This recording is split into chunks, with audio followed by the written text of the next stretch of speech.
রবীন্দ্রনাথ লিখেছিলেন, চালায় যে নাম নাহি কয়, কেউ বলে যন্ত্র সে আর কিছু নয়। এখন স্বচ্ছ ভোটার লিস্ট তৈরি করতে গিয়ে যন্ত্রই যদি যন্ত্রণা হয়ে ওঠে, মানুষ যায় কোথায়? এসআইআর এর শুনানি নিয়ে লাগাতার বহু মানুষের হয়রানির আবহে এবার নির্বাচন কমিশনকে একের পর এক কড়া নির্দেশ দিল সুপ্রিম কোর্ট। আর সেই নিয়েই প্রথম প্রশ্ন। সংশোধন হোক, কিন্তু বজায় রাখতে হবে স্বচ্ছতা। প্রকাশ করতে হবে লজিক্যাল ডিসক্রিপেন্সির 1,36,00,000 নামের তালিকা। কমিশনকে কড়া নির্দেশ সুপ্রিম কোর্টে। কিন্তু স্বচ্ছতার স্বার্থে কেন আগেই এই তালিকা প্রকাশ করা হলো না? দ্বিতীয় প্রশ্ন। শুনানিতে নিতে হবে মাধ্যমিকের অ্যাডমিট কার্ড, দিতে হবে নথি জমার রসিদও। কমিশনের আপত্তি উড়িয়ে দিয়ে বলল সুপ্রিম কোর্ট। অন্যদিকে শুনানিতে আজও দিকে দিকে হয়রানি ভোটারদের। কিন্তু সাধারণ মানুষের বিরুদ্ধে এই যুদ্ধংদেহী মনোভাব কেন কমিশনের? তৃতীয় প্রশ্ন। ফর্ম 7-এর বান্ডিল কেড়ে কোথাও লাগানো হলো আগুন, কোথাও ছেঁড়া হলো ফর্ম। পুলিশের সামনেই মার, গাড়ি ভাঙচুর, জেলায় জেলায় দিনভর চলল অবাধ গুন্ডামি। অভিযুক্ত শাসক দল বলেই কি এই নৈরাজ্য দেখেও কার্যত চোখ বুজে রইল পুলিশ? চতুর্থ প্রশ্ন। এসআইআর শুনানিতে আইন শৃঙ্খলা সুনিশ্চিত করবেন ডিজিপি। ফারাক্কা ও চাকুলিয়ায় বিডিও অফিসের তাণ্ডবের পর রাজ্য সরকারকে কড়া বার্তা সুপ্রিম কোর্টে। কিন্তু এরপরও কি সক্রিয় ভূমিকায় দেখা যাবে পুলিশকে? পঞ্চম প্রশ্ন। কোষে থাপ্পড় মেরেছে আদালত। আজ কোর্টে হারালাম, এপ্রিলে ভোটে হারাবো। বিজেপিকে নিশানা অভিষেক বন্দ্যোপাধ্যায়। ভোটে জোড়া ফুলের ওপরই থাপ্পড় পড়বে, পাল্টা শ্রমিক ভট্টাচার্য। এসআইআর নিয়ে সুপ্রিম কোর্টের গুচ্ছ নির্দেশ, কিন্তু ভোটে ফায়দা লুটবে কে? তবে শুরুতেই দেখাবো আজ নির্বাচন কমিশনকে কি কি নির্দেশ দিল দেশের সর্বোচ্চ আদালত। দেখুন। এসআইআর শুনানির মধ্যেই সুপ্রিম কোর্টে বড়সড় ধাক্কা খেল নির্বাচন কমিশন। 3 দিনের মধ্যে লজিক্যাল ডিসক্রিপেন্সি বা তথ্যগত অসঙ্গতির তালিকা প্রকাশ করতে হবে নির্বাচন কমিশনকে। তালিকায় কাদের নাম রয়েছে প্রকাশ্যে তা জানাতে হবে, প্রকাশ্যে টাঙিয়ে দিতে হবে সেই তালিকা। শুনানিতে কারো থেকে কোনো নথি নিলে তার রসিদ দিতে হবে। কোনো ভোটার চাইলে প্রতিনিধির মাধ্যমে নথি জমা দিতে পারবেন। ভোটারের অনুমতি সাপেক্ষে সেই ব্যক্তি কোনো দলের বিএলএও হতে পারেন। মান্যতা দিতে হবে মাধ্যমিকের অ্যাডমিট কার্ডকেও, জানিয়ে দিল সুপ্রিম কোর্ট। দু গালে দুটো কষিয়ে থাপ্পড় মেরেছে দেশের সর্বোচ্চ আদালত। তাহলে কার ক্ষমতা বেশি, মোদিজি, 10 কোটি মানুষ না বিজেপির জমিদার? এ ধরনের শব্দবন্ধ খুব একটা যে রাজনৈতিক বলে আমার মনে হয় না। আমরা তো গালে থাপ্পড় বলতে পারি না, তবে জোড়া ফুলে জোড়া থাপ্পড় পড়বে। দেশের প্রধান বিচারপতি সূর্যকান্ত, বিচারপতি দীপঙ্কর দত্ত এবং বিচারপতি জয়মাল্য বাগচির বেঞ্চ আরও একটি গুরুত্বপূর্ণ নির্দেশ দিয়েছে। তা হলো এসআইআর প্রক্রিয়ার জন্য রাজ্য সরকারকে পর্যাপ্ত কর্মী দিতে হবে। তারা পঞ্চায়েত ভবন এবং ব্লক অফিসে বসে ভোটারদের কথা শুনবেন। সুপ্রিম কোর্ট তো আর একটা থাপ্পড় মারল নির্বাচন কমিশনকে। আমরা নির্বাচন কমিশনকে ভরসা করতাম। পশ্চিমবঙ্গে কত ভোটার মৃত, কত আমরা প্রত্যেকদিন টাঙাতে বলছিলাম, টাঙাচ্ছিল না। আজকে সুপ্রিম কোর্টের এই ডাইরেকশনে আমি মনে করি পাবলিক ডোমেনে আসবে, মানুষ দেখতে পাবে। পরবর্তী শুনানি 2 সপ্তাহ পর। বিজেন্দ্র সিংহ, সৌভিক মজুমদার ও সমীরণ পালের রিপোর্ট, এবিপি আনন্দ। দেখুন, আপনারা জানেন প্রথম দিন থেকে আমরা ভোটার তালিকা সংশোধনের পক্ষে। এমনকি ভোটার তালিকা ঠিক সময়ে সংশোধন করা না গেলে আমরা বিশ্বাস করি নির্বাচন স্থগিত করে দেওয়া উচিত। কারণ যে কোনো সুস্থ গণতন্ত্রে পুরনো তামাদি হয়ে যাওয়া ত্রুটিপূর্ণ তালিকায় নয়, ভোট হওয়া উচিত একমাত্র সংসদীয় নির্ভুল ভোটার তালিকার ওপর ভিত্তি করে। আর এই প্রক্রিয়ার জন্য যদি এসআইআর এর প্রয়োজন হয়, অবশ্যই এসআইআর হবে। কিন্তু নির্বাচন কমিশন প্রথম দিন থেকে যে অস্বচ্ছ, অস্পষ্ট এবং তুগলকি কায়দায় কোনো এসওপি ছাড়া অথবা প্রতিদিন এসওপি পাল্টে পাল্টে এসআইআর এর প্রক্রিয়া চালাচ্ছে, তাতে চূড়ান্ত হয়রানির শিকার হচ্ছেন সাধারণ ভোটাররা। আমরা প্রতিদিন এই অনুষ্ঠানে উদাহরণ দিয়ে তুলে ধরেছি যে এই লজিক্যাল ডিসক্রিপেন্সির নাম করে ঠিক কী ধরনের যথেচ্ছাচার চালাচ্ছিল জাতীয় নির্বাচন কমিশন। এই অকারণ অসঙ্গতির বেড়াজালে প্রতিদিন কিভাবে সাধারণ মানুষের ভোগান্তি বাড়ছিল তার কয়েকটা উদাহরণ আপনাদের একটু মনে করিয়ে দিই।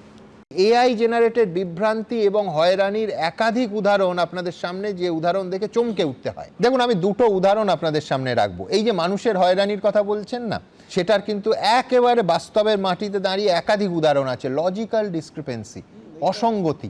আমি বলছি, ভাবুন একজন মানুষ তার আমি তো একমাত্র সন্তান, কিন্তু বহু আত্মীয় স্বজন আছে যাদের একাধিক সন্তান, আমাদের প্রজন্মে কম, তার আগের প্রজন্মে আরও বেশি। এবার ধরুন এই এআই এর ভয়ঙ্কর আমি দুটো উদাহরণ আপনাদের সামনে রাখবো। একটা হচ্ছে, you have been linked as son or daughter with someone who has also claimed by 6 others as father, giving suspicion of a likely incorrect match. আমি বলছি কেন এর জন্য মানুষকে লজিক্যাল ডিসক্রিপেন্সির তালিকায় আনা হবে এবং কেন তাকে শুনানিতে ডাকা হবে? অর্থাৎ ভাবুন, একটা পরিবারে 7 জন ভাই বোন হয় না?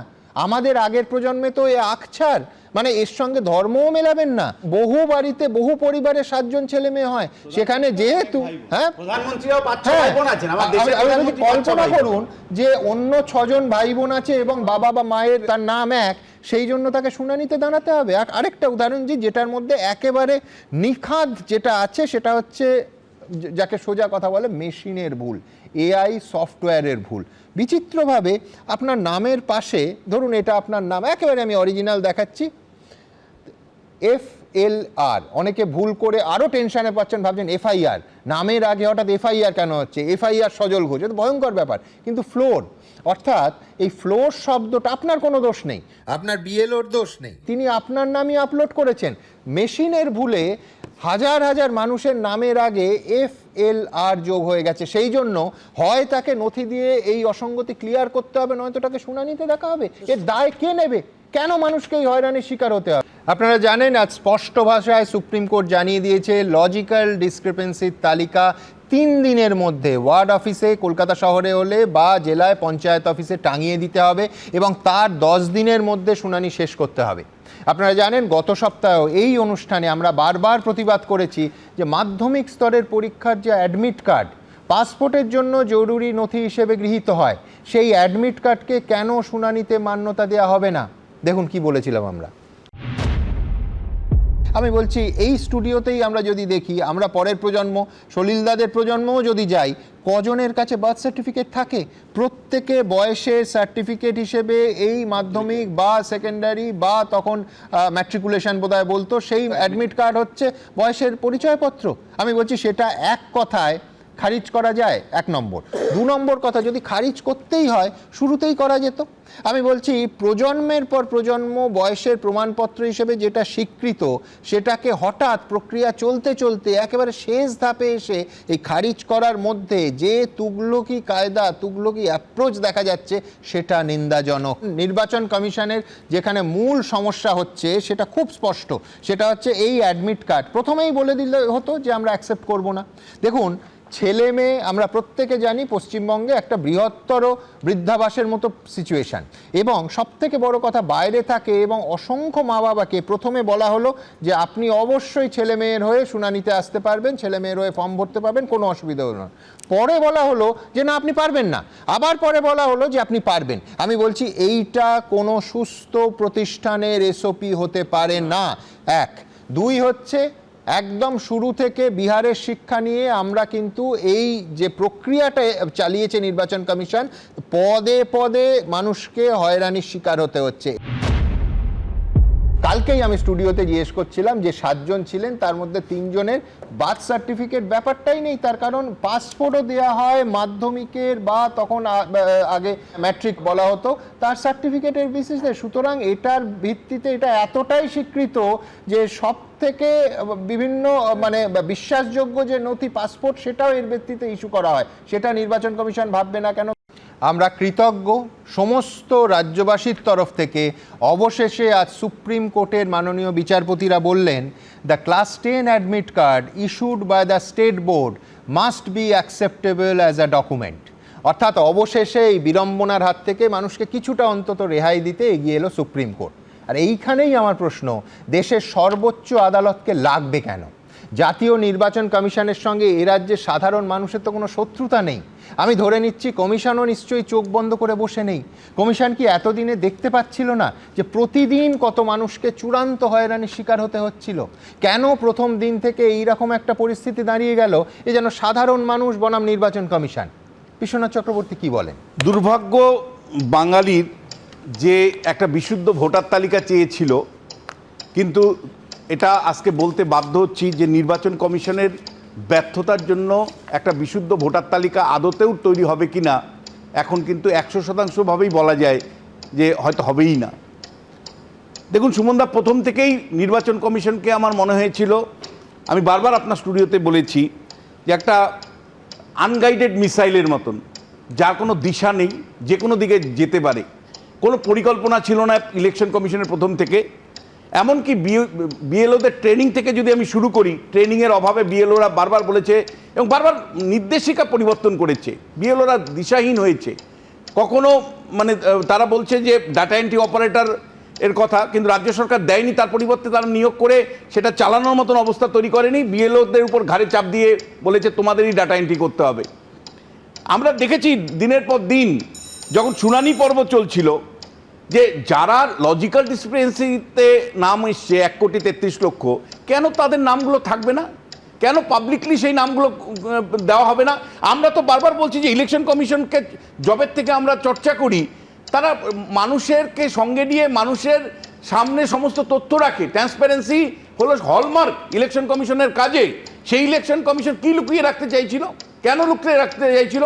কার সাথে কাজ করেছিল যে লজিক্যাল ডিসক্রিপেন্সির তালিকা কেন পাবলিকলি আনেনি? এবং একই সাথে আপনাকে বলতে চাই যে শুনানির সংখ্যা কেন বাড়ায়নি? কেন লম্বা লাইন দেখার কি খুব মানে ইচ্ছে গণেশ কুমারের ছিল, যে মানুষরা কিভাবে কষ্ট করছে, কি করে লম্বা লাইনে দাঁড়িয়ে আছে, কিভাবে বৃদ্ধরা বাড়ির থেকে আসছে, সেটা দেখার জন্য ইলেকশন কমিশন অপেক্ষা করছিল। ইলেকশন কমিশন অপেক্ষা করছিল যে 1 কিলোমিটার লাইনে দাঁড়িয়ে রয়েছে মহিলারা শিশু সন্তানকে কোলে নিয়ে, এই ছবিটা দেখার জন্য ইলেকশন কমিশনকে আমরা রেখেছিলাম। মানুষের হয়রানি চূড়ান্ত পর্যায়ে দেখেও যারা এখানে অবজারভার হিসাবে এসেছিলেন, সুব্রত গুপ্ত সমেত, তারা শুধুমাত্র বিভিন্ন জায়গায় ভালো ভালো কথা বলেছেন, কিন্তু এই ধরনের মানুষের হয়রানিগুলো কেন তুলে ধরেননি? কেন ইলেকশন কমিশনের কাছে তারা ফিডব্যাক দেননি যে এই ধরনের হয়রানি বিভিন্ন জায়গায় হচ্ছে? কেন শুনানির সংখ্যা বাড়ানো, শুনানির যে ঘর সেগুলো বানানো হয়নি? লোকাল লেভেলে কেন শুনানি কথা হয়নি? আচ্ছা, অ্যাডমিটের উপর ভিত্তি করে যেটা পাসপোর্ট তৈরি হয়, যেটা প্রামাণ্য, আমার তো মানে বার্থ সার্টিফিকেট নেই এখানে, আমার ধারণা কারো বার্থ সার্টিফিকেট নেই। পশ্চিমবাংলা কয়টা লোকের বার্থ সার্টিফিকেট কবে থেকে চালু হলো? এই বার্থ সার্টিফিকেট যে মানে কার্যত অ্যাডমিটের উপর নির্ভর করে হয়, সেই বার্থ সার্টিফিকেটকে অস্বীকার ইলেকশন কমিশন কোন যুক্তিতে করলো, কেন করলো? এবং সবচেয়ে বড় যে বিষয়টা আমার কাছে মনে হয়েছে, বারবার শুধু নির্দেশিকা পরিবর্তন করেছে, বারবার কিন্তু মানুষকে হয়রানি করেছে, বিএলওদের হয়রানি করেছে, ইলেকশনের মানে এই শুনানির কাজের সাথে যুক্ত আছে তাদেরকে হয়রানি করেছে। এটা একসাথে বলে আমি দুটো পলিটিক্যাল কমেন্ট করতে চাই। একটা হলো যে আপনাকে প্রথম থেকেই বলেছিলাম যে পশ্চিমবাংলার মতন রাজ্যে যেখানে রাজনীতির তর্জা এই লেভেলে হয়, সেখানে কখনোই একটা বিশুদ্ধ ভোটার তালিকা হতে পারে না। আমরা প্রত্যাশা নিশ্চয়ই করব, নাগরিক হিসাবে প্রত্যাশা করব, কিন্তু পশ্চিমবাংলাতে যদি ইলেকশন কমিশন তার ভূমিকা 100% পালন করে, তারপরে পশ্চিমবাংলার যে প্রশাসনিক রাজনীতিকীকরণ ঘটে গেছে, তাতে কখনোই এখানে বিশুদ্ধ ভোটার তালিকা সম্ভব নয়।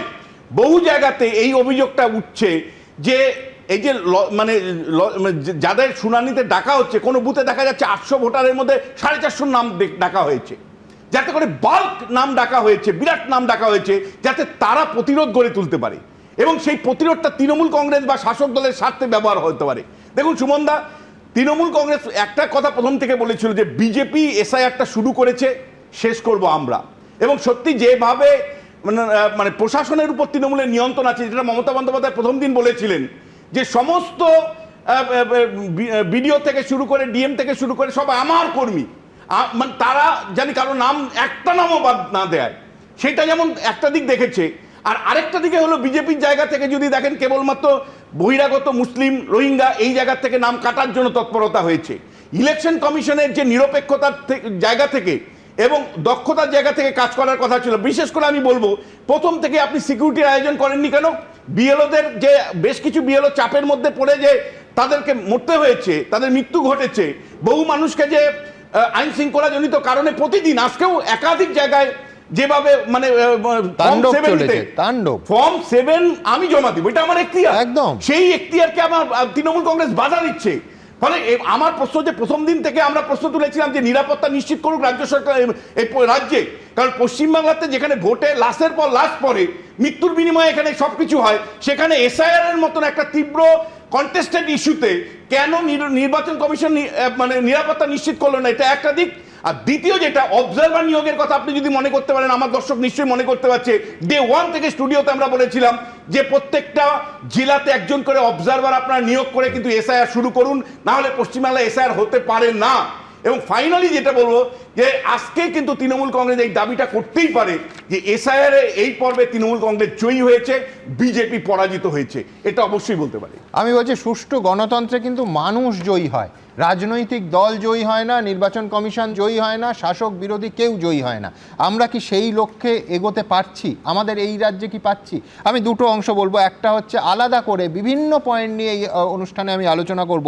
ফর্ম 7 আলাদা করে আসবো এবং একদম লেটেস্ট সার্কুলার 16ই জানুয়ারি ইলেকশন কমিশন অফ ইন্ডিয়া যা বলেছে তার একটা গুরুত্বপূর্ণ দিক আছে। কিন্তু তার আগে আপনাদের দেখাবো দুটো অত্যন্ত গুরুত্বপূর্ণ অংশ। এক হচ্ছে, আবার বলছি, কলকাতা শহরের ওয়ার্ড অফিস এবং জেলার পঞ্চায়েত অফিসে, বিডিও অফিসে ঝোলাতে হবে লজিক্যাল ডিসক্রিপেন্সির তালিকা। এবং আরও একটা বিষয় আছে, সেটা হচ্ছে আমি কি নথি জমা দিয়েছি সে আর রিসিট আমার কাছে থাকছে না, কোনো প্রমাণ থাকছে না যে নির্বাচন কমিশনের ডাকে আমি গিয়ে অথবা বিএলওকে কি দিলাম। এইবার সেই ব্যবস্থা করতে একেবারে যখন শুনানির সময়, মানে ফাইনাল লিস্ট বেরোনোর মুখোমুখি অবস্থা প্রায়, অবশেষে সুপ্রিম কোর্টের নির্দেশ এলো, একেবারে রিসিট দেয়া, স্পষ্ট নির্দেশ।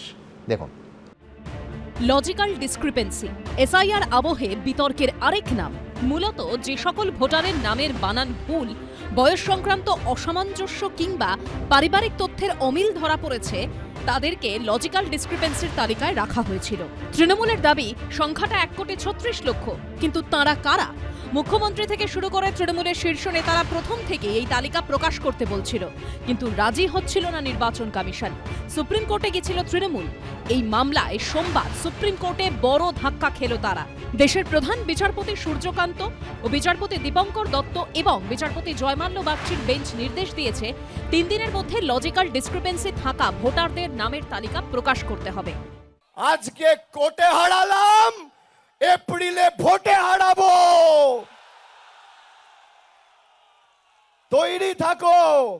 ভোটে হারানো অলিক কল্পনা, কষ্ট কল্পনা। পশ্চিমবঙ্গের মানুষ ওদেরকে এবারে হারাবে, বাঙালি জিতবে, পশ্চিমবাংলার বাঙালিকে জিততেই হবে। দীর্ঘক্ষণ লাইনে দাঁড়ানোর পর অনেকেই অভিযোগ তুলেছেন, তাদের থেকে একের পর এক নথি নেওয়া হচ্ছে কিন্তু রসিদ দেওয়া হচ্ছে না। অর্থাৎ তারা নথি দিলেন কিন্তু তার কোনো প্রমাণ রইল না। এই আবহে সোমবার সুপ্রিম কোর্ট নির্বাচন কমিশনকে নির্দেশ দিয়েছে কোন কোন নথিপত্র নেওয়া হচ্ছে তার রসিদ দিতে হবে ভোটারকে। বিচারপতি দীপঙ্কর দত্ত নির্বাচন কমিশনের আইনজীবীর কাছে জানতে চান, অ্যাকনলেজমেন্ট স্লিপ দিতে অসুবিধা কোথায় আছে? বহু ক্ষেত্রেই তো নথি যারা গ্রহণ করেন তারা লিখে দেন যে received but content not verified. আজকে আস্তে আস্তে খবর পেলাম, দেশের সর্বোচ্চ আদালত সুপ্রিম কোর্ট তৃণমূলের দাবিকে মান্যতা দিয়ে বলেছে লজিক্যাল ডিসক্রিপেন্সি লিস্ট রিলিজ করতে হবে। এর সাথে যারা হিয়ারিং এ যাচ্ছে তাদেরকে রসিদ দিতে হবে, অ্যাকনলেজমেন্ট দিতে হবে। বিজেপির এসআইআর এর খেলা শেষ। সর্বোচ্চ আদালত যে আদেশ দিয়েছে সেই আদেশকে সবাইকে মান্যতা দিতে হবে। যদি এতই জেতার গর্ব থাকে তাহলে হাঙ্গামা করছে কেন? এসআইআরকে আটকাচ্ছে কেন? কারণ তৃণমূল বুঝেছে তৃণমূলের মৃত্যুবান ওই এসআইআর এর মধ্যেই আছে। আর তার কারণেই অভিষেক বাবু এই জাতীয় অবান্তর কথা বলে ওর পার্টির লোকেদের সাহস বাড়াচ্ছে। নথিতে গরমিল থাকলে শুনানিতে হাজির হতেই হবে, কিন্তু তাই বলে হয়রানি কেন? কেন সবাই জানতে পারবে না লজিক্যাল ডিসক্রিপেন্সির তালিকায় কাদের কাদের নাম রয়েছে? কেন স্বচ্ছতার অভাব থাকবে? বিজেন্দ্র সিংহ, সৌভিক মজুমদার ও দীপক ঘোষের রিপোর্ট, এবিপি আনন্দ। দেখুন, এই মুহূর্তে পশ্চিমবঙ্গ সহ একাধিক রাজ্যে এসআইআর চলছে, কিন্তু পশ্চিমবঙ্গে সাধারণ মানুষকে যে হয়রানির শিকার হতে হচ্ছে, অন্য কোনো রাজ্য থেকে কিন্তু সেই অভিযোগ এখন অবধি আসেনি। এখন অন্য রাজ্যে হচ্ছে না, কিন্তু পশ্চিমবঙ্গের মানুষকে এই হয়রানির শিকার কেন হতে হচ্ছে? তার কারণ হচ্ছে পশ্চিমবঙ্গের মুখ্যমন্ত্রীর নাম হচ্ছে মমতা ব্যানার্জি। এসআইআর শুরু হওয়ার আগেই যিনি বলেছিলেন এসআইআর হতে দেব না, রক্তগঙ্গা বইয়ে দেব, আগুন জ্বালিয়ে দেব, এবং সব শেষে যখন এসআইআর প্রায় হচ্ছে নিশ্চিত হয়ে গেল, তিনি তখন বললেন বিএলওরা এলওরা মনে রাখবেন আপনারা কিন্তু রাজ্য সরকারের কর্মচারী। আজকে যে হয়রানির কথা বলছেন সমস্ত হয়রানি সেই বিএলও এবং এআরওদের জন্য হচ্ছে। তার কারণ হচ্ছে এই যে নথি রিসিভ করে দিতে হবে না বা দেওয়া যাবে না এরকম কোনো সার্কুলার ইলেকশন কমিশনার কি জারি করেছে? আমরা জানি যে কোনো সরকারি দপ্তর তারা যদি নোটিশ করে কাউকে ডাকে, সে যদি কোনো নথি জমা দেয় খুব সাধারণ নিয়মেই তার রিসিভ করার কথা। বিএলওদের নিয়ে বাকি যে প্রশাসনের তাদের অসহযোগিতা, দেখুন আমরা প্রথম দিন থেকে একটা কথা বলে দিয়েছি, এসআইআর সুষ্ঠুভাবে করতে হবে এবং একজন অযোগ্য ব্যক্তির নামও যাতে লিস্টে ফাইনাল লিস্টে না থাকে, আবার একজন যোগ্য ব্যক্তির নামও যাতে বাদ না যায়। আজকে যে হাজার হাজার ফর্ম 7 জমা করতে দিচ্ছেন না বা ফর্ম 6 জমা করতে দিচ্ছেন না, আজকে কারা এই হুলিগানিজম করছে, কেন তাদের বিরোধিতা করছে? তো সংবিধানের রাইট। এবং আমরা ভারতীয় জনতা পার্টির পক্ষ থেকে পরিষ্কার বলতে চাই, যতক্ষণ পর্যন্ত না যে ফর্ম 7 গুলোকে জ্বালিয়ে দেওয়া হচ্ছে, যতক্ষণ পর্যন্ত সাধারণ নাগরিক তাদের ফর্ম 7 জমা দেওয়ার অধিকার বা ফর্ম 6 জমা দেওয়ার অধিকার পাবেন এবং সমস্ত স্ক্রুটনি করে যারা যোগ্য ভোটার তাদের নাম এবং যারা অযোগ্য ভোটার তাদের নাম যতক্ষণ না পর্যন্ত এই ভোটার লিস্ট থেকে বাদ যাচ্ছে, ততক্ষণ পর্যন্ত আমরা পশ্চিমবঙ্গে নির্বাচন হতে দেব না। তার কারণ যেভাবে নিয়োগ প্রক্রিয়ায় যোগ্য প্রার্থী আর অযোগ্য প্রার্থীদের গুলিয়ে দিয়ে পুরো বিষয়টাকে গুলিয়ে দেওয়ার চেষ্টা হয়েছে, এই পশ্চিমবঙ্গে এসআইআর এর ক্ষেত্রেও ঠিক একইভাবে যোগ্য বৈধ নাগরিক এবং অবৈধ নাগরিককে গুলিয়ে দিয়ে ভোটার লিস্টকে ডামাডোল করে নির্বাচন প্রক্রিয়ায় যাওয়ার চেষ্টা করছে তৃণমূল কংগ্রেস। আমি বলছি আমাদের এখানে তালিকা গুলিয়ে গেছে বলেই তো এসআইআর এর প্রয়োজন হয়েছে, এটা নিয়ে সন্দেহের অবকাশ নেই। ফর্ম 7 নিয়ে আমার স্পষ্ট বক্তব্য আছে, তার একটা অংশ প্রণয়দার সঙ্গে আমি একমত। কিন্তু আমার প্রশ্ন হলো, ঠিক ইডি সম্পর্কে যে কথাটা বলেছিলাম, আবার একটু গোদা বাংলা ভাষায় বলছি যে নির্বাচন কমিশন কি কচি খোকা? তারা একটা সিস্টেম চালাচ্ছেন, তারা বলছেন যে সমস্ত কর্মচারীরা এখন আমার স্টাফ এবং তাদের শাস্তি দেওয়ার একমাত্র অধিকারী আমি, একাধিকবার লিখেছে। তারপরে সিস্টেমে গোলমাল হলে, হিয়ারিংয়ে কেউ ডাক পেলে তখন বলবো যে না, ওটা রাজ্য সরকারের অ্যাডমিনিস্ট্রেশনের লোকজন করছেন। আমি বলছি বিস্ময়কর, তা দায়টা কে নেবে? তাহলে বরঞ্চ জ্ঞানেশ কুমার থেকে এখানের যারা আছেন তারা দয়া করে পদত্যাগ করে তারপরে দায়টা অন্যের ঘাড়ে চাপান। পদে থেকে তো বলা যাবে না যে আমি যে সিস্টেম চালাচ্ছি, যে সিস্টেমের পিছনে আমি প্রায় একজন করে মাইক্রো অবজারভার নিয়োগ করে রেখেছি, আমি দিল্লি থেকে প্লেনে ফ্লাইটে 10, 20, 30 করে অফিসার উড়িয়ে আনছি, এনে পুরোটা সুপারভিশনের কাজ করছি, আর সিস্টেমটা ফেল করলে অন্যায়ভাবে শুধুমাত্র হয়রানি হচ্ছে যে সাধারণ মানুষের, তার দিক থেকে প্রশ্ন উঠলে, পাবলিকের দিক থেকে প্রশ্ন উঠলে আমি বলবো না না না না, ওটা হচ্ছে রাজ্য সরকারের কর্মচারীরা করছেন। কে আপনাকে বারণ করেছিল যে রাজ্য সরকারের স্থায়ী কর্মচারীদের দিয়ে সবাইকে দিয়ে কাজ করাতে? আপনি কেন বিহার থেকে শিক্ষা নিয়ে অঙ্গনওয়াড়ি কর্মী বা অস্থায়ী কর্মীদের বাদ দিলেন না? আপনি একটা গোটা সিস্টেম চালিয়ে তারপরে ব্যর্থ হলে সুপ্রিম কোর্ট, আমার ভাষার জন্য মার্জনা করবেন, আপনার কান মুলে দিলে তখন বলবেন না না, দায় আমার নয়। আমি আবার বলছি, এই গোটা সমালোচনার উদ্দেশ্য একটাই, সেটা হচ্ছে আমাদের রাজ্যের জল মেশানো তালিকায় যেন দুধ আর জলটা আলাদা করা যায়। এই অসংখ্য পশ্চিমবঙ্গবাসী শুধুমাত্র জাতীয় নির্বাচন কমিশনের দিকে তাকিয়ে আছে, এই দায়িত্বটা তারা সুষ্ঠুভাবে পালন করবেন এবং মানুষকে না কাঁদিয়ে, মানে আমি বলছি যার ভোটাধিকার আছে তাকে, আর যার ভোটাধিকার নেই তাদের কাঁদানো অথবা তাদের ভোটাধিকার কেড়ে নেওয়া নির্বাচন কমিশনের কাজ। আর গোটাটা গুলিয়ে গেলে তখন আমি অন্যের ঘাড়ে তো দায় চাপাতে পারবো না। যাই হোক, এখান থেকে আমি আমার পরের প্রতিবেদনে যাব। সেই প্রতিবেদনে নিঃসন্দেহে রাজ্যের দায়িত্ব, ঠিক যেখান থেকে আমি বলেছিলাম একেবারে উল্টো দিক থেকে আমি তৃণমূল কংগ্রেসের প্রতিনিধির কাছে আসবো, কিন্তু আগে দেখব যে রাজ্যের ডিজিপি এবং ডিএমের দায়িত্ব আজ একেবারে আইনে কোনো গোলমাল ছিল না, কিন্তু আরও একবার স্পষ্ট করে দিয়েছেন সর্বোচ্চ আদালত।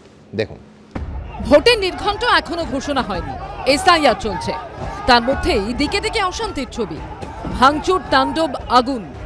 এই আবহে সোমবার সুপ্রিম কোর্টের এসআইআর সংক্রান্ত একের পর এক নির্দেশে যখন ধাক্কা খেল নির্বাচন কমিশন, তখন আইন শৃঙ্খলা নিয়ে রাজ্য সরকারকে কড়া বার্তা দিল সুপ্রিম কোর্ট। সোমবার নির্বাচন কমিশনের আইনজীবী রাজ্যের বর্তমান পরিস্থিতি সম্পর্কে বলেন, কমিশন রাজ্য সরকারের কাছ থেকে অসহযোগিতার সম্মুখীন হচ্ছে। এই বলে সর্বোচ্চ আদালতের কাছে কমিশনের তরফে আর্জি জানানো হয়, শুনানির সময় রাজনৈতিক দলগুলোকে হস্তক্ষেপ করতে দেবেন না, আমরা কোনো হিংসা চাই না।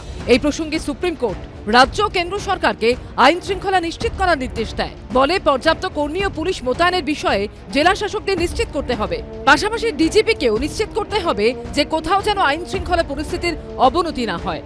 এখন পর্যন্ত যা পরিস্থিতি আছে তাহলে আইন শৃঙ্খলা ঠিক না থাকারই কথা। এখানে প্রত্যেকের নিরাপত্তা দেওয়া এবং পুরো প্রক্রিয়াটাকে শান্তিপূর্ণ করা, মানুষকে ভয়মুক্ত করা, এটার দায়িত্ব কিন্তু নির্বাচন কমিশনকে নিতে হবে। পশ্চিমবাংলার আইন শৃঙ্খলার পরিস্থিতি যে কত খারাপ তা আজকে খালি এসআইআরকে কেন্দ্র করে কিছু গন্ডগোল বলে না, গত 10 বছর ধরে 12 বছর ধরে আমরা একাধিক ক্ষেত্রে আমরা দেখেছি।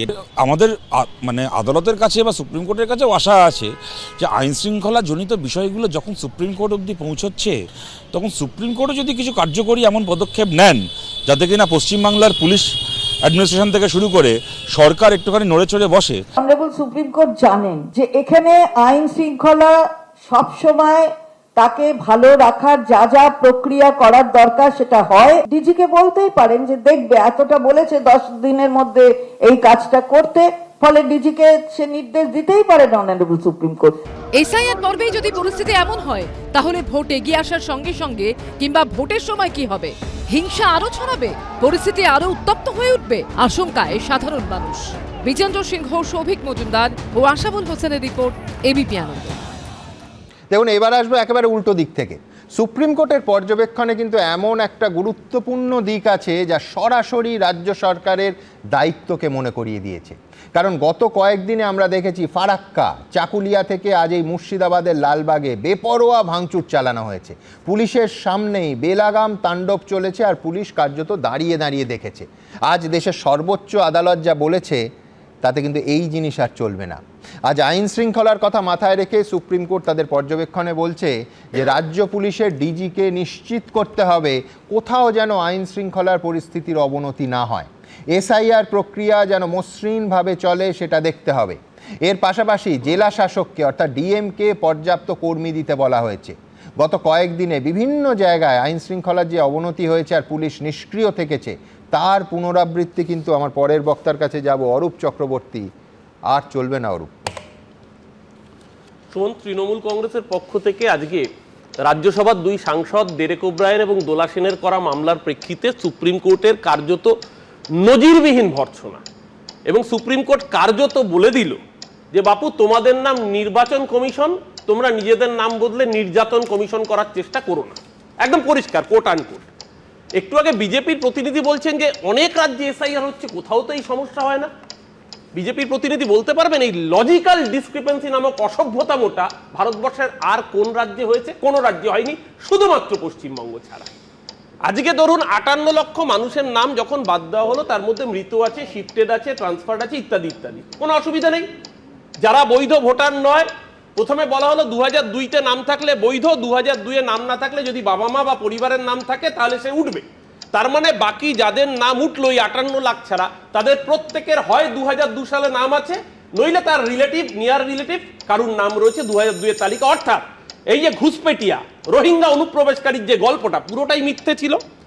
তারপরে যেটা করা হলো লজিক্যাল ডিসক্রিপেন্সির নামে, ঠিকই, কিন্তু রোহিঙ্গা মিথ্যে ছিল। দাঁড়াও, ফাইনাল তালিকাটা আসতে দাও।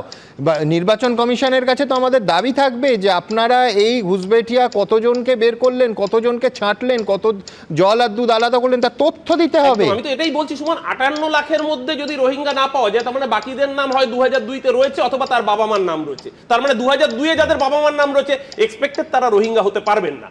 এবং যে 58 লাখের নাম নির্বাচন কমিশন বলেছে তার মধ্যে এখনো পর্যন্ত একজনও রোহিঙ্গা পাওয়া যায়নি। এক। দ্বিতীয়ত, আজকে সুপ্রিম কোর্ট যে ভয়ঙ্কর থাপ্পড়টা মারলো, প্রথম কথা হচ্ছে আপনি বলছেন 1,36,00,000 লজিক্যাল ডিসক্রিপেন্সি আছে, তালিকাটা কোথায় কেউ জানেন? বুথ ওয়াইজ তালিকা নেই। আপনি একটা ডকুমেন্ট জমা দিচ্ছেন, যেটা আপনি একদম সঠিকভাবে বলেছেন একটা মিনিমাম এসওপি। আমাদের কাউন্সিলর অফিসে যদি একটা মানুষ আছে, একটা কোনো কিছু রিসিভিং করাতে রিসিভ কন্টেন্ট নট ভেরিফাইড একটা স্ট্যাম্প সে নিয়ে যায়, এটা স্বাভাবিক। সে যে ডকুমেন্টটা জমা করেছে মানুষ প্রমাণই করতে পারবে না সে কাগজ জমা দিয়েছে কিনা।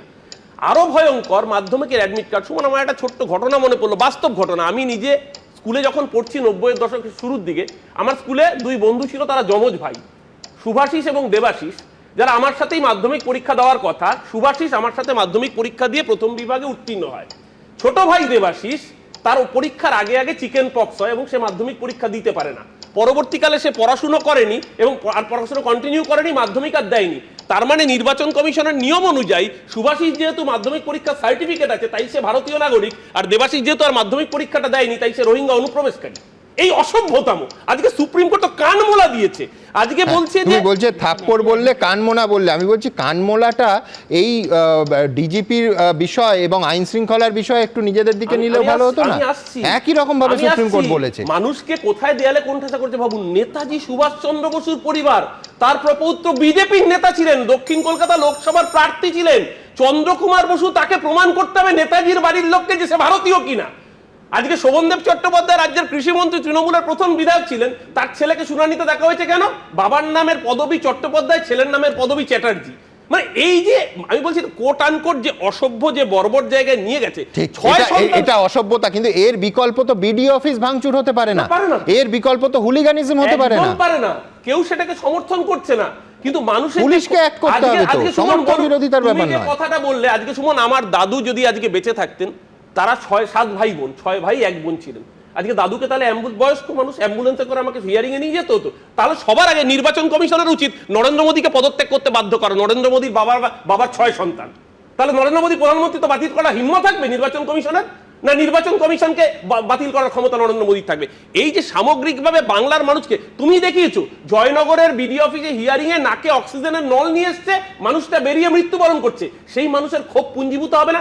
বাংলার মানুষ সারাদিন আজকে লালবাগ দেখালাম যে কিভাবে পুলিশের সামনে বিরোধী নেতার গাড়ি চুরমার করে ভাঙা হচ্ছে, পুলিশ যেন মানে গোলাপ ফুল দিচ্ছে। গাড়ি ভাঙচুরটা কেউ সমর্থন করছে না। আরে আপনি এতগুলো মানুষের প্রাণ কেড়ে নিলেন, 81 মানুষের মৃত্যু হয়েছে এই অসভ্য প্র্যাকটিসের জন্য, যারা বাংলার মানুষের রক্তের উপর দিয়ে গতবার কোভিডে মানুষকে মেরে রাজ্য দখল করতে চেয়েছিল, এবার এই এসআইআর এর লাইনে দাঁড়িয়ে বাংলার মানুষকে বলছি, যারা এই হয়রানির লাইনে দাঁড় করালো, ভোটের লাইনে তাদের জবাব দেবে। আজকে কোর্টে হেরেছে, এপ্রিলে বাংলার মানুষের ভোটে। প্রথমটা হচ্ছে যেটা বললো, ভুল তথ্য দিচ্ছে, প্রত্যেক জায়গাতে এটা হচ্ছে, হিয়ারিং হচ্ছে, এটা হিয়ারিং হচ্ছে, লজিক্যাল ডিসক্রিপেন্সির কথা বলা হচ্ছে। বিহারে হয়েছে, প্লিজ দেখেন লজিক্যাল ডিসক্রিপেন্সি আপনার এই মুহূর্তে গুজরাটে চলছে, গুজরাটে পশ্চিমবঙ্গের থেকে বেশি মানুষের নাম বাদ গেছে। তৃণমূল কংগ্রেসের কাজই হচ্ছে, তৃণমূল কংগ্রেসের কাজ হচ্ছে স্টুডিওতে দাঁড়িয়ে কথা বলা। আপনি দেখিয়ে দিন।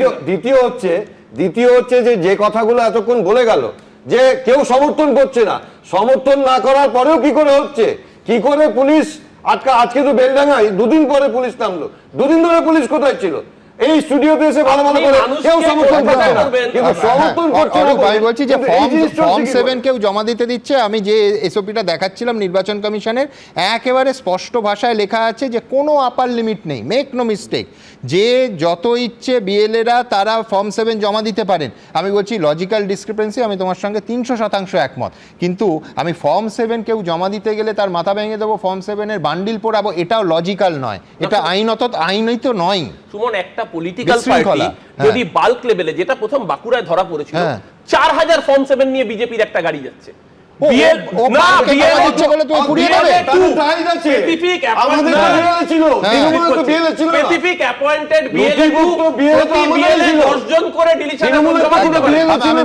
যেটা বলছে সেটার মধ্যে আইনত এটা সত্যি ছিল আগে, কিন্তু নির্বাচন কমিশনের সাম্প্রতিকতম সার্কুলার, মেক নো মিস্টেক, একদম একটা নয়, এর কোনো আইনত, এর কোনো কিন্তু আপার লিমিট নেই, পরিষ্কার। হ্যাঁ, আমি বলছি যে ধরুন 6200 বুথে যখন ইলেকশন কমিশন জানালো একজনও মৃত ভোটার পাওয়া যায়নি, তারপরে কোন জাদু বলে, তার কোন জাদু বলে সেখানে থেকে মৃত ভোটার আবার ফিরে এলো, কোন বুথে ফিরে এলো, কত ফিরে এলো, এই কোনো ট্রান্সপারেন্সি ইলেকশন কমিশনের নেই।